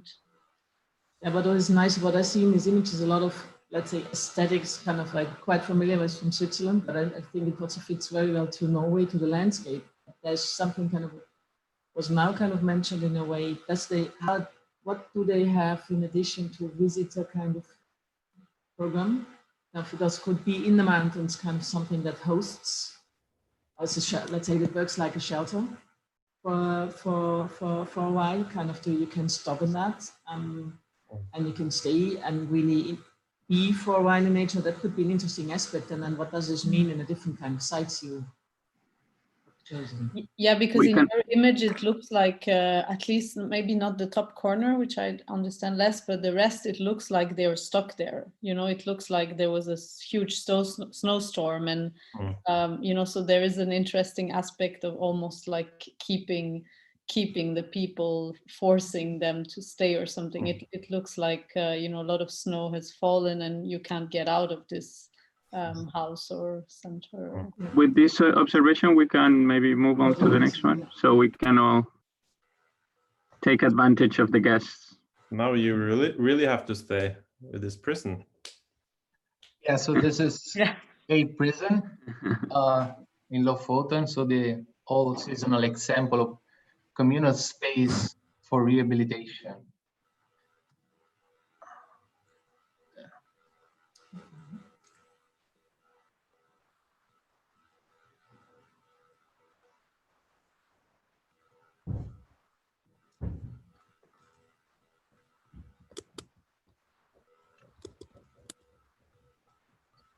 Yeah, so I put the quotation marks for the prison because let's say the term prison has been challenged, and the idea of prison has been challenged recently. And Norway is one of the advocates of this kind of inclusive policy.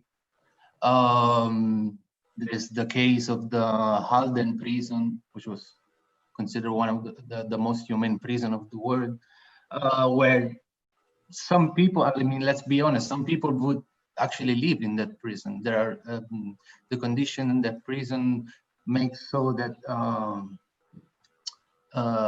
yeah, some people might actually go and live in that prison. I think it's clear, Marco. I think it's clear. Okay. Any? So it's a voluntary prison, basically. Yes. Mm-hmm.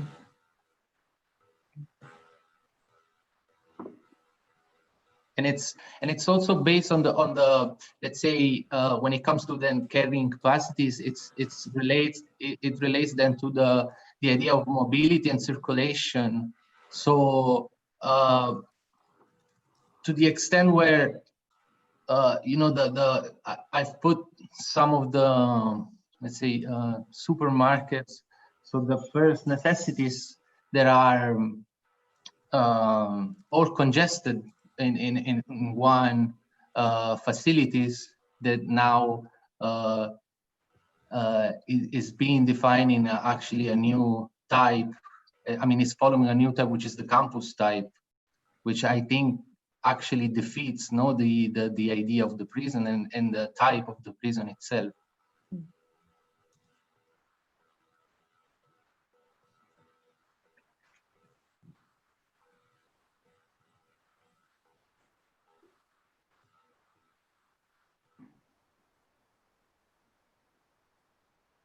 I mean, of course, you're referring to the voluntary prisoners of architecture by Rem Koolhaas. There are a lot of references here. I mean, and also to the autonomous architecture by O'Reilly and these kind of citations. I'm not really sure if they work in this landscape. I mean, I don't buy this collage of centering these again models of extreme urbanization. Extreme, I don't know, but of congestions, let's put it that way, or of density, to translate them without any concession to the landscape, without any concession to what it is surrounded by there. Although I totally think and I totally agree that this, it is an urbanization process that is unleashed, that it needs infrastructure, that it needs distribution, it needs food. I mean, this sort of hardcore nature tourism is a complete urban phenomena and impossible to think without. Nonetheless, I'm not sure if anybody of these guys who want to go out to experience nature want to go experience this voluntary prison instead. And in the collage we've seen before, where we had the city that is becoming naturalized, in a way it is not so different from what you are doing, but it is becoming more credible in a way.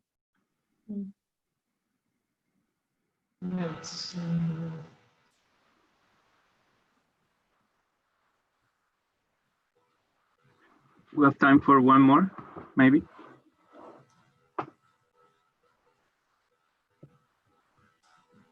A lot is said, kind of, I'm lacking this kind of, kind of context. Let's say what Anne already said, kind of, I just don't get a grip on it. Because also the prison, in a way, let's say, is so contradictory with nature. But if it's more about hosting and going in, let's say, I just don't get the prison even in a form. So we're talking about the campus or a different kind of way of the prison. So what is your idea about the prison? Just cannot grasp it. The point being is that the idea of the prison is it's something that is being redefining.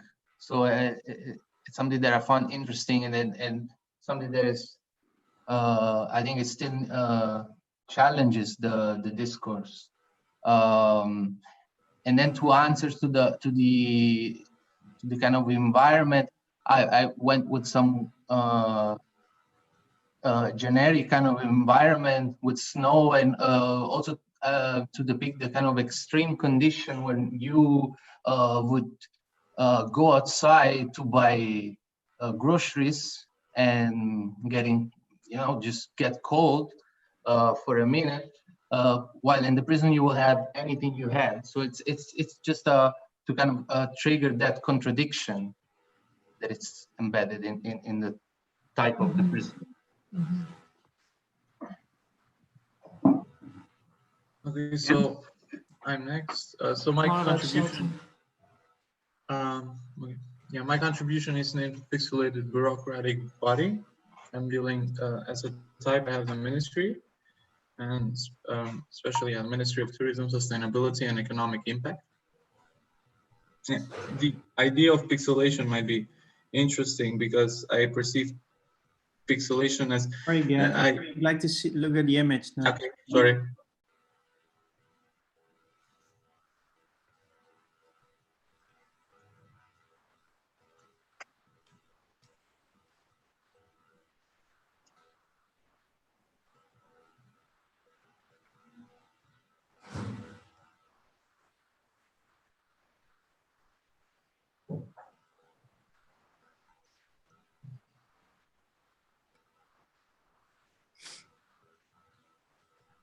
Yeah, just this is Kent. Do I talk? Yeah. Okay, so the pixel might represent one bureaucrat, but in order to see the whole image, we see it is important to highlight all this bureaucratic work which is done and represents and works for the interest of the welfare state. Now, there are multiple paradoxes which are embedded in the ministry as a type, because we have this humble, benevolent, and socially adjusted perspective versus the ministry, which descends from the vocabulary of the churches, which we have the minister. And so we always have this dialectic between humbleness and monumentality, which reflects on the spaces of dialogue that happen in here. And this collage is more like a problematization of all this. This is all this frame, because even though it's a democratic body, we are not really, without scrutinized security, we cannot go inside. And also the bureaucrats, once they leave, they are just normal people, but inside they serve. So all this sort of highlights, yeah, problematic.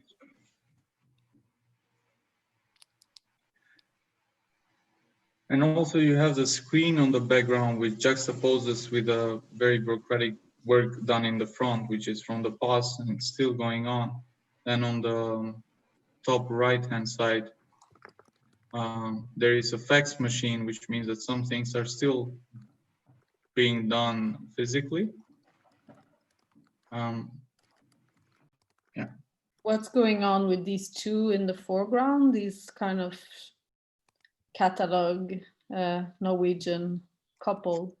Yeah, so that's once you go out of the security, once you go out of the framework, that's why they are positioned out of the frame. The bureaucrats, once they go out, they become normal people, basically. This notion of normal people, I think, is very interesting. Yeah. You know, in this context, and but there's really I think this is an interesting fact, because there's really a difference between the rest of the image, which is really basically the superimposition of three regime of control, which is, you know, the church, the kind of bureaucratic office, and then the sort of security gate, or, you know, it looks like a gate that you would enter in any you know, government building or museum, or so this image is quite clear, and I think is quite interesting and strong. And then in the background, I mean, now we saw it before because you didn't have the other layers, but now we almost don't see, but there's also this kind of Norwegian, how I guess this comes from the skiing, the Kvitfjell sites, but yeah, these people in the background, in the foreground, this couple is I mean, it's quite strong, the opposition. So yeah. Yeah, but playing with the normality, or let's say the grown aspects in the background, which I think is really, there's something in between. It's super, the image is pretty intriguing to that, because you just have still a glimpse of, let's say, something in the back that relates to the people in front that are out of the frame. Yeah, it's almost like, is that, I'm not sure if that's what you mean, but between the very, very back and the very front, there's a link, but then there's these three layers of control that comes in between, right? Yeah, I wanted to highlight, because there is all this in-betweens in the ministry, between opacity and transparency, between servitude and monumentality. So the in-between really became something which I wanted to focus on. Sorry, time to move on. Hello, so this is mine. So we begin with the idea of a flagship store in the port of Bergen.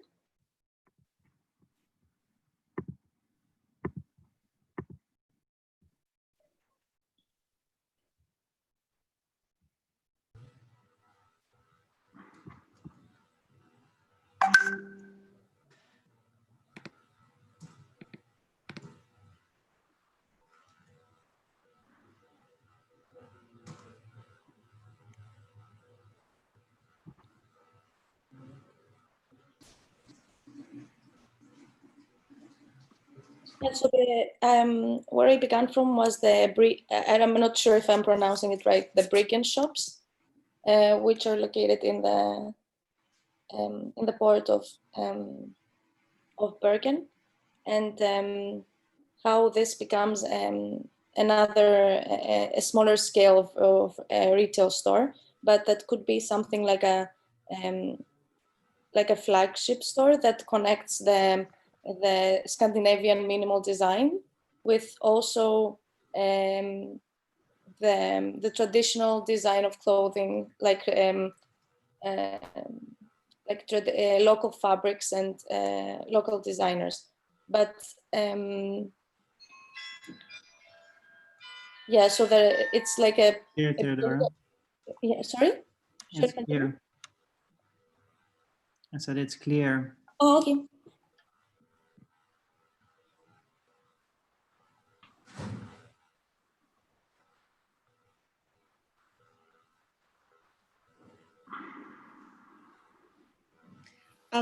I just have one question back. What is the difference? Do you hear me? Yes. Yeah. What is the difference between this flagship store and any flagship store or any sort of conventional tourist store that you would find in a city center? Yeah. I think I mean I'm still building up on that, like how it could have like its own identity. I think it also has to do with the idea of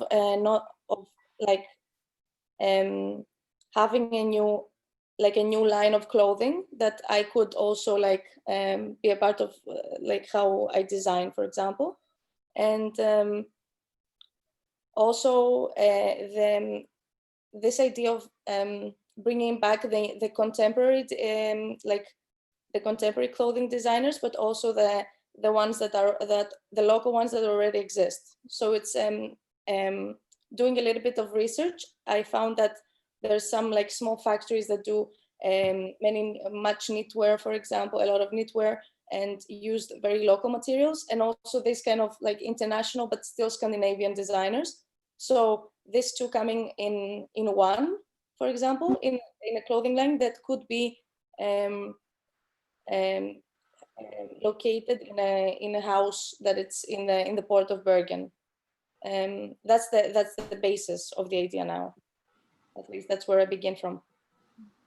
Well, here I would really suggest you to integrate the backstage of your project or of your idea into your proposal, and that is the production of the clothes, and not just the front stage, which is the store itself, because I think it would be interesting. I think also for the tourists, it would be much more interesting to go see the wool factory than go see the flagship store. And I think that is also Dean McCannell, he mentioned in his book that already in Paris in the 1920s, there were excursions to the slaughterhouses and to the, I don't know if the canalization was also included, but seeing the backstage of the city is so much more exciting, even for mass tourism since the 1920s, than seeing the front stage. Mm-hmm. So I think this clothes production and the question of where do my clothes come from anyway is such a question that is becoming more and more important, and I'm sure that something will be imported, and there could be a film about or reuse of clothes or whatever. I mean, I think thinking about a sustainable way of generating clothes and designing them, and what are the sites where this is being used and transformed into a tourist stage. And yeah, again, I would suggest to think this at the regional scale rather than thinking the specific design of the clothes or the store design. Yeah, I think what you're saying is very interesting, because I looked a lot into these small factories that exist in Bergen, Oslo, wherever, that they're trying exactly to do that. So be sustainable and introduce local materials, but also new ones. So I think that what you're saying is it's super interesting to look into. And also here you have again the two, you have the very traditional Norwegian jumper on the top, and then I guess some more contemporary fashion design on the bottom. So also the fabrication of both these things, I guess, which is very, very different. So there's again the kind of new versus traditional. Yeah. That is interesting. And maybe just one last, I know we need to go, but just to reinstate something, Teodora, that we discussed before, and I don't know how you get that in your image per se, but this idea of its relationship to the tourism industry. I mean, I think let's say this is where all the tax havens, all these kind of global blue initiatives, right? I mean, that's one thing to also kind of maybe make that tie to the larger theme. But then also this for me is a great example of a kind of idea that one could think, well, what the hell does a kind of flagship store have to do with the tourism industry? But then the whole point of having the connection to its modes of production also, you know, expands the project outside of, let's say, merely shopping. You know what I mean? I mean, and the fact that maybe just as a kind of side note, this for me is also a great example that we ask every student when they come in, what do they want to make? And Teodora said she would like to sew clothes. So, so basically this is, we're hoping to build her confidence that she can come with an idea that has nothing to do with architecture, sewing and making clothes per se. I put that in quotes, nothing to do with architecture, but then that we can kind of guide to a project that does have this kind of broader discussion, but also has a kind of personal set of interests. That, anyways, sorry, Santi. Thank you. Hello, yes. So my contribution is an astronomy village or complex in Lofoten, because it's one of the only sites that we chose that is in the Arctic Circle. So based on observing celestial events during the midnight sun and winter darkness.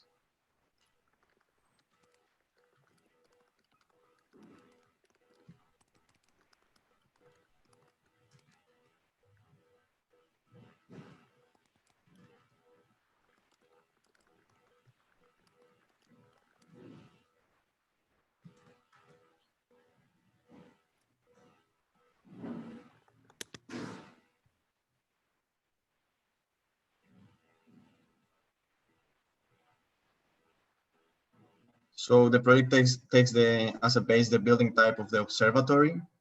So, and it's also influenced by the astronomical tourism that is taking place in Norway, mostly on the Arctic Norway, because it's the only place where you can have like a better look of the night sky. And yeah, so it's this contrast between the 24 hours of daylight versus the midnight sun, versus the winter darkness, where you can watch the northern lights.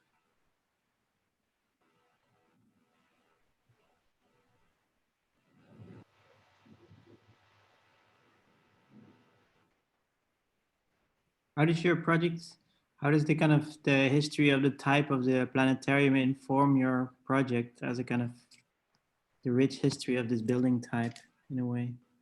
Yeah, but it's more about the observatory rather than the planetarium, because yeah, the planetarium is more of a like a public building where people go to learn about like the solar system and these different things, but an astronomy. But the observatory is more about people that I mean, there's even people that build their own observatory in their own houses, like this house that we have in the image.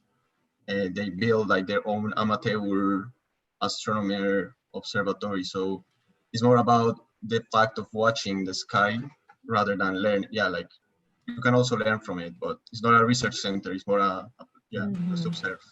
I have a quick question. Why one thing obviously that is quite strong in this image is the kind of repetition and overloading of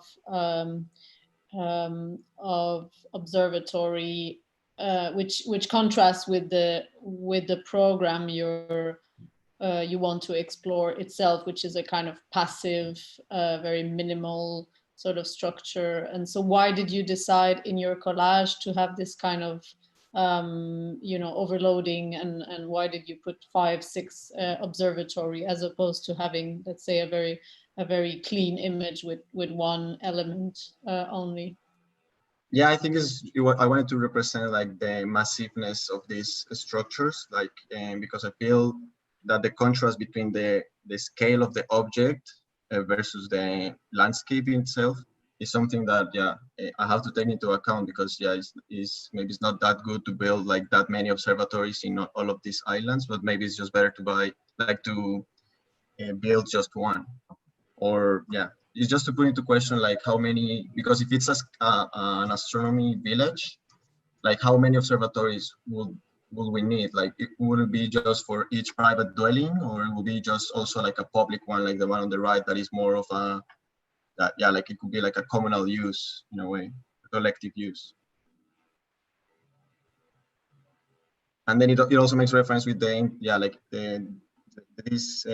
the things you see on the right also are like the interstellar cabins, that's how they call them. So it's like these hotels or these places where people go to stay for overnight to watch the northern lights, and then also the amateurs like watching with the telescopes. Maybe we make up time for one more observation.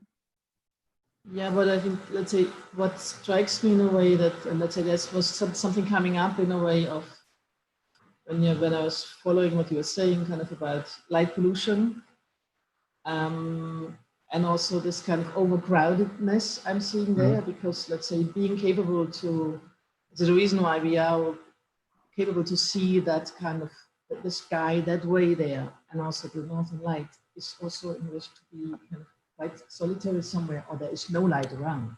Otherwise, we are not capable to see that. So you have it in the desert, you have it in Norway, and you have it on the sea. But there is nothing else around. And I think that needs to be representative in that way, kind of. And I think this also brings then in relation to this incredible quality and beauty of the nature there, which is then this contrast, between, I think it's important for your proposal, not kind of overcrowded with a lot of things. Yeah.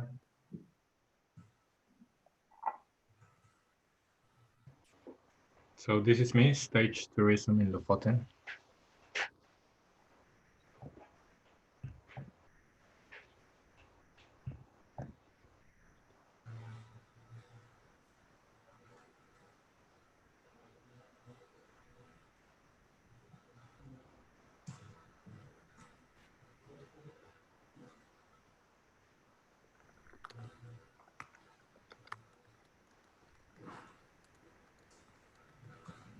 So yeah, in a way, I look at tourism through the lens of performance and theatrical means, in the way that tourism is or tourists are less attached to the city or to the places that they visit, in terms of its geography, in terms of its history, in terms of its allegory and narrative or fiction behind it.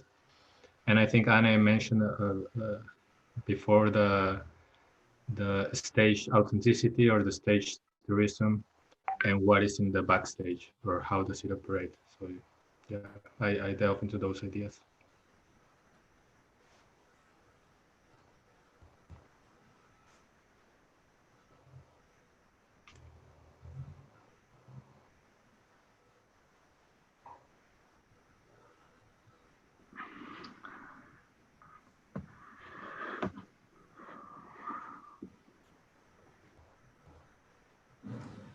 I think it's interesting, this notion about staging, because let's say that's so close, let's say it goes familiar completely with tourism, because it's staging, let's say it's you go for a destination, you want to see something in a certain scenery. But I just question in that, if I look to the image, it reminds me to this kind of minimalistic, let's say, Switzerland in a nutshell, or kind of, you have the Netherlands, you have it as well. So this kind of, I think, let's say, it looks a bit, for me, there's this kind of a theme park, which I think is not meant to be, it's not the purpose you want to go for. So where is this authenticity, where there's a staging? I think this is an interesting aspect to figure out. Again, this cohesion between, or coexistence between the backstage people, they kind of, and also the people, they live there. And what should be exposed and what not, in my opinion. So that's because now it's all is staged in performance. Where's the normality, or where's normal life or normal human being in that context? Yeah, the inversion is interesting, right? Because you show the background, I mean, you show the backstage and the front stage at the same time. So I think there's something very disturbingly interesting in the image, and also this framing. So it reminds me of, a little bit of what you did for my seminar, where you had also this, this idea of the mise en abîme, or the thing that is framed in the frame. And so I don't know, I can obviously see some links, but I think the image is quite intriguing, and it's also difficult to comment on it quickly, because there's lots of things going on. Yeah. I mean, what I find striking is this superstructure is the last layer that you're adding, which is for me the rock, these like rock concert superstructures that you need for lighting, that you will find in the Shed in New York or in the Zénith in France, and these are again associated with like the urban centers, and you're introducing that at the Lofoten. And I wonder why. So everything becomes a building, even the sort of the view into the mountains as a building, and the building shelters this mini Norwegian, this mini Norway, like Swiss miniature, with staged people. And so I think there's you do an inversion of the scale of urbanism or landscape and architecture. And I wonder if that's the right strategy. I mean, maybe that is something that you look at to something that is happening, or that is your analysis.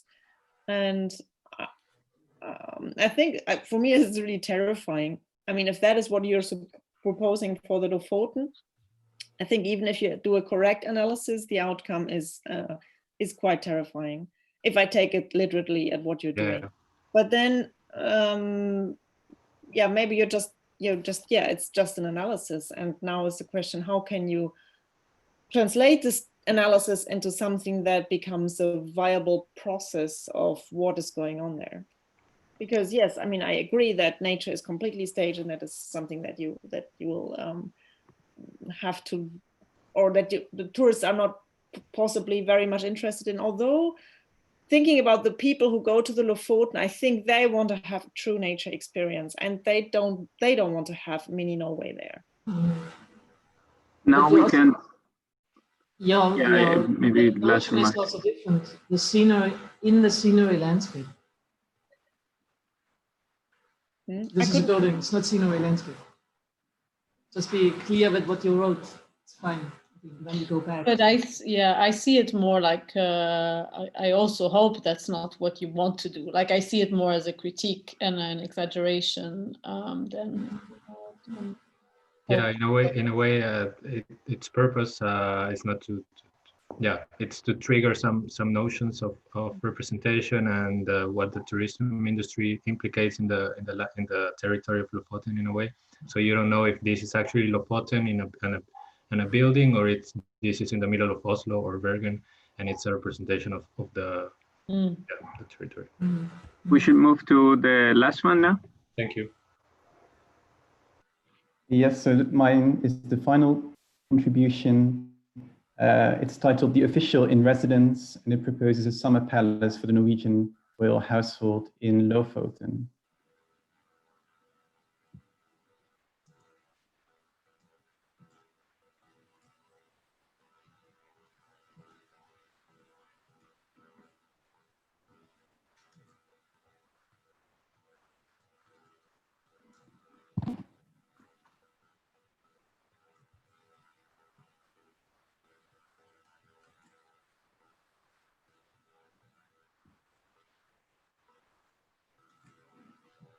Yes, so basically some of the questions that have been central to the entire discussion, I think, are also central to my project. So on the one hand, the idea of backstage and front stage, there is, of course, all these dignitaries that you see, but there's also a whole lot of staff and security involved, which is more of a backstage thing.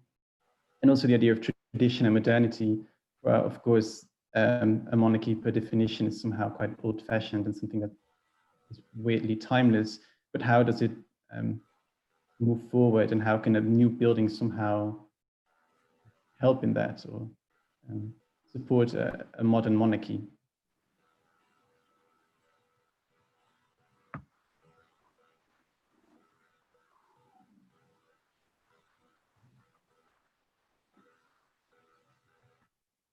I think it's really interesting that you bring up the issue of monarchy and security in relation to tourism. I think these are intriguing themes to work with. I would be careful with the word timeless, because I think we should be able to distinguish historic periods and be aware that, that political systems are human creations, and that they exist at some point and then they are changed by political making processes. So I would be a little bit careful with the wording there. And the same is with nature. I mean, the nature is as much a creation of our conception of it, and we cannot really conceive of it independently of it. I'm intrigued by your narrative.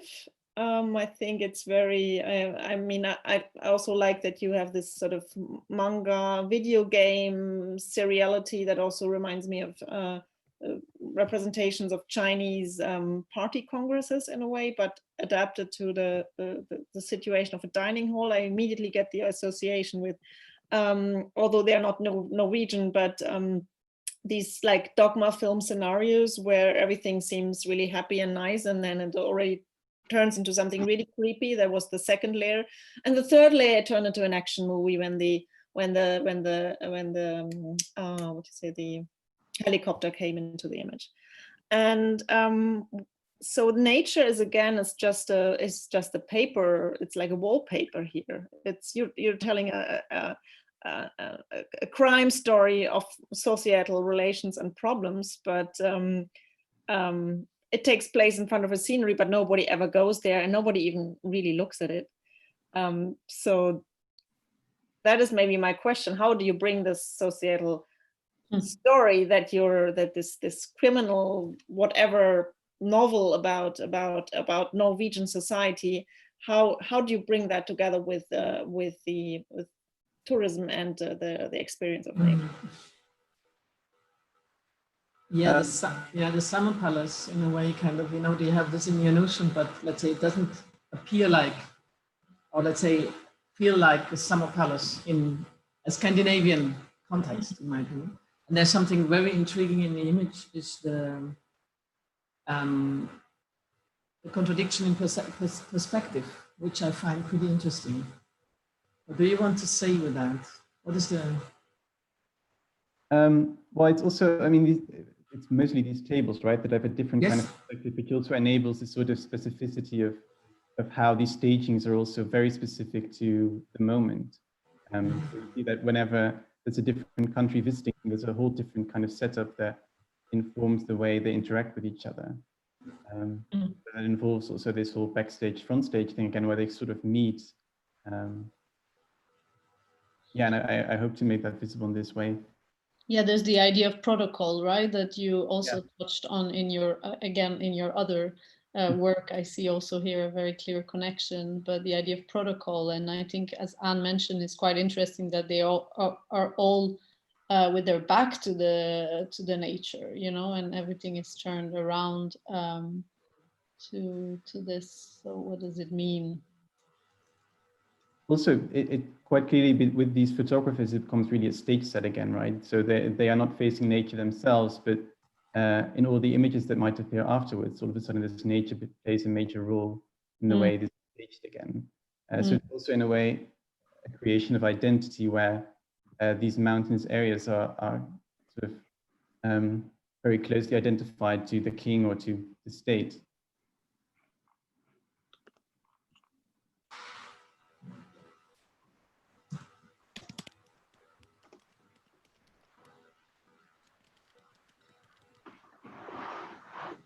Maybe if we don't have any more observations, we can have a closing statement.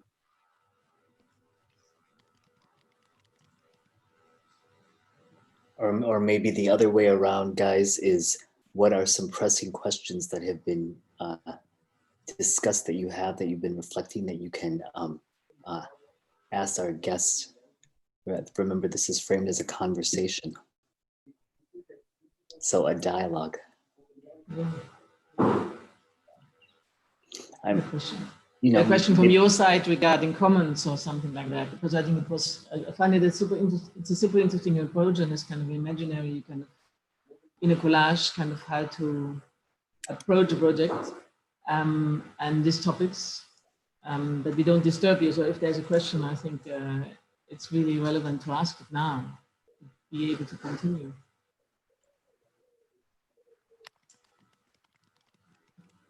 Maybe I would like to, because all the points you raised and everything that you said was super interesting, I thought. I would like to ask if you felt like from everything that has been discussed today, like you felt that there was a point or something that wasn't discussed, and how maybe it's something important that we should take into account, knowing like probably having a more good relationship with Norway, or see, there was one, like something like that. There was one aspect let's say, but that's not the first time I, let's say, experienced that, especially not in architecture schools. That because, let's say, that one of the biggest assets, and also in the last number of stuff, but also others, and also yours, kind of, for instance, in your presentation, Theodora, was this. We were also talking about the backstage and the backstage of the production and so on, but also in the image was the backstage was the nature. But nature in Norway is such an asset and kind of the key of the country. So look much more about from the landscape perspective and the topography and let's say green and blue infrastructure into that aspect, because that is the most important, one of the most important assets kind of for this tourism industry, in my opinion. So it has to have a kind of, you have to give an answer, whatever answer you want to give there in a visionary way to the future. But I think we cannot forget that, because it's a key element. So how to position, let's say, your ideas, whether it's about program, but also the object around infrastructure, has to deal with this, embedding it into that gorgeous landscape. Because the framework you showed in already this aerial views, they are stunning, you know, kind of this landscape is so specific. And it has to be addressed. And maybe you can also, let's say, integrate some landscape architects in that kind of, or let's say, or geologists. And I think it's really an important part of this approach. Well, we were talking about how the picturesque in Norway can deviate the attention from like real content sometimes. Like this aesthetic, it's so overwhelming that it becomes like the central point to every project. So we have to kind of negotiate with that a little bit more. Yeah, that's why I think we're trying to do. Of that, there's a fine line that it's so, like the landscape, it's so drawing you in, and it's so interesting that how can we find like this balance as well? Mm-hmm.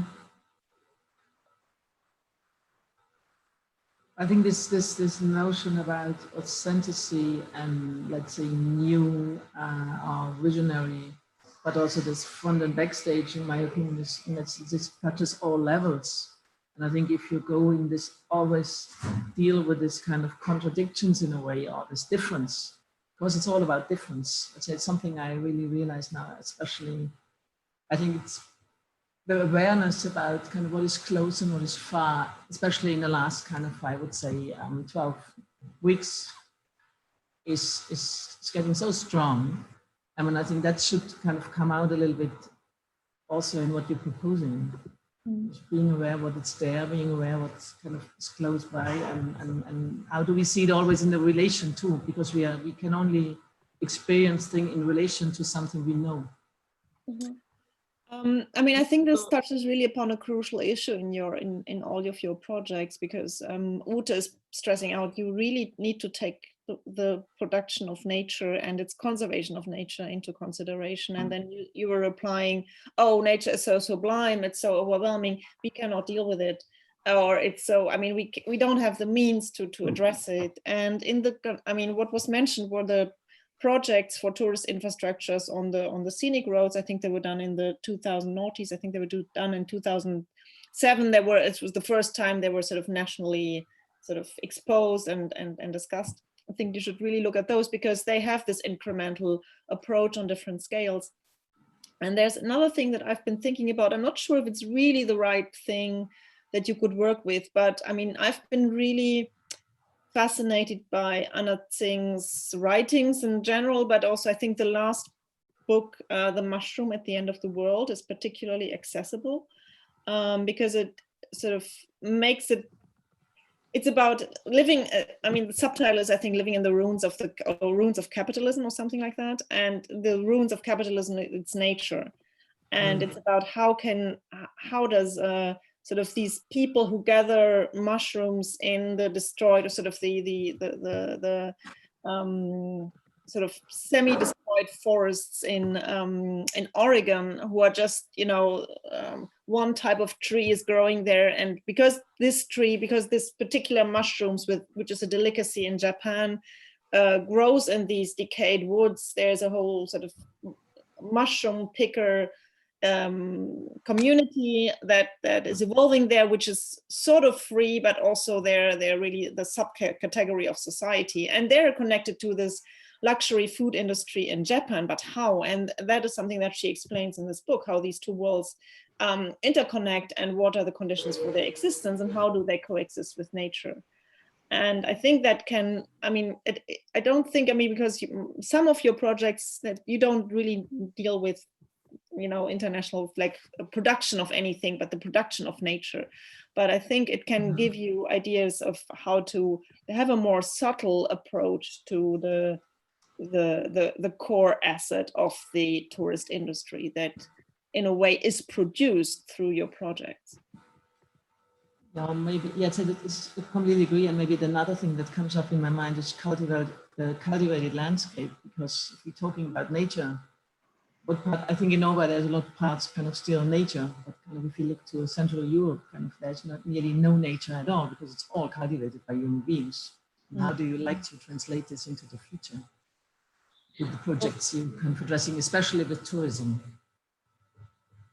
Also, it's the overlapping between nature and urban that is quite particular in Norway. So I remember when I lived there, you know, some parts are, I sent a picture to like my family and they were like, oh, that's somewhere in the countryside, right? And I was like, no, this is in the middle of Oslo, you know, so there's kind of this sometimes you feel like you're in a very urban environment and then suddenly you feel like you're in nature. So there's this kind of intertwining of course. Yeah, intertwining in that is, you know, in most European countries, like, okay, maybe the nature is close, but you know, when you get out of the city and when you get into nature, they're like much more clear boundaries.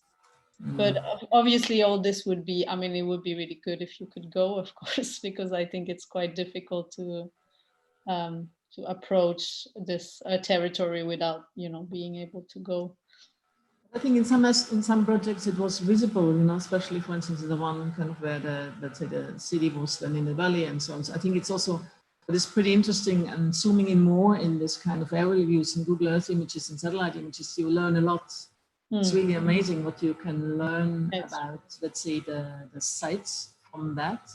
But I think what's also important, and you probably will find the material for all the 3 sites, is, let's say, in Google Earth you see already the infrastructure, man-made infrastructure, but also green and blue infrastructure, so really landscape forests. But and one aspect that is for us always incredibly important, and even if I look to a kind of a development of a city, I can already read the topography in a way. So if you look to this topography lines, I think it informs me, informs also a lot kind of where you position, for instance, what kind of object in a way, because there's a certain logic in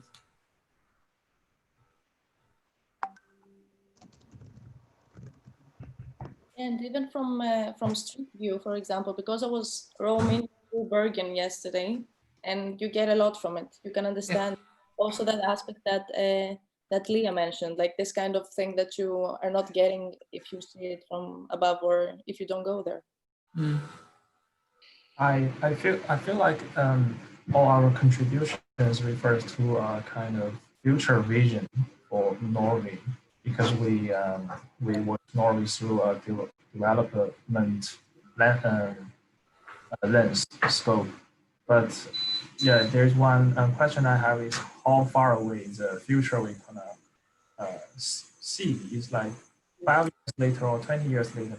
This will be totally different. Well, I think that's a really good question, and something that I learned in Switzerland, that is, as a planner, you can think with the horizon of 100 years. And maybe that is something that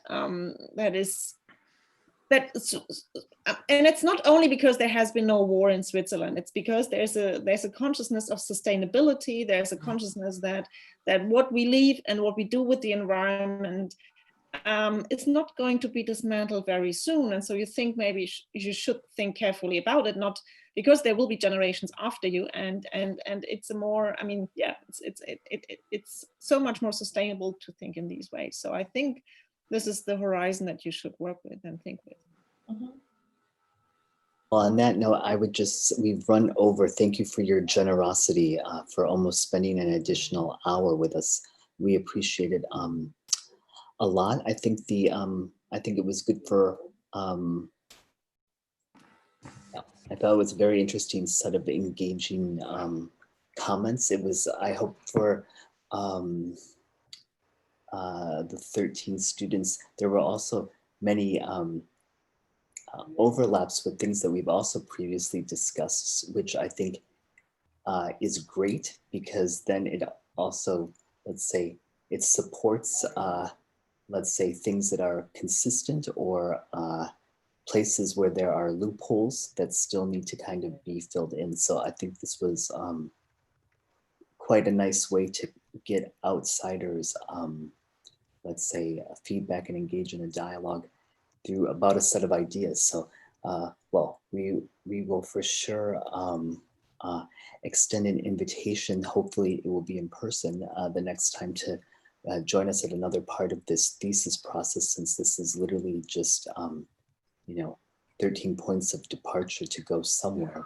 So, but I think everybody's commentary proved quite helpful in this. So thank you for that. We will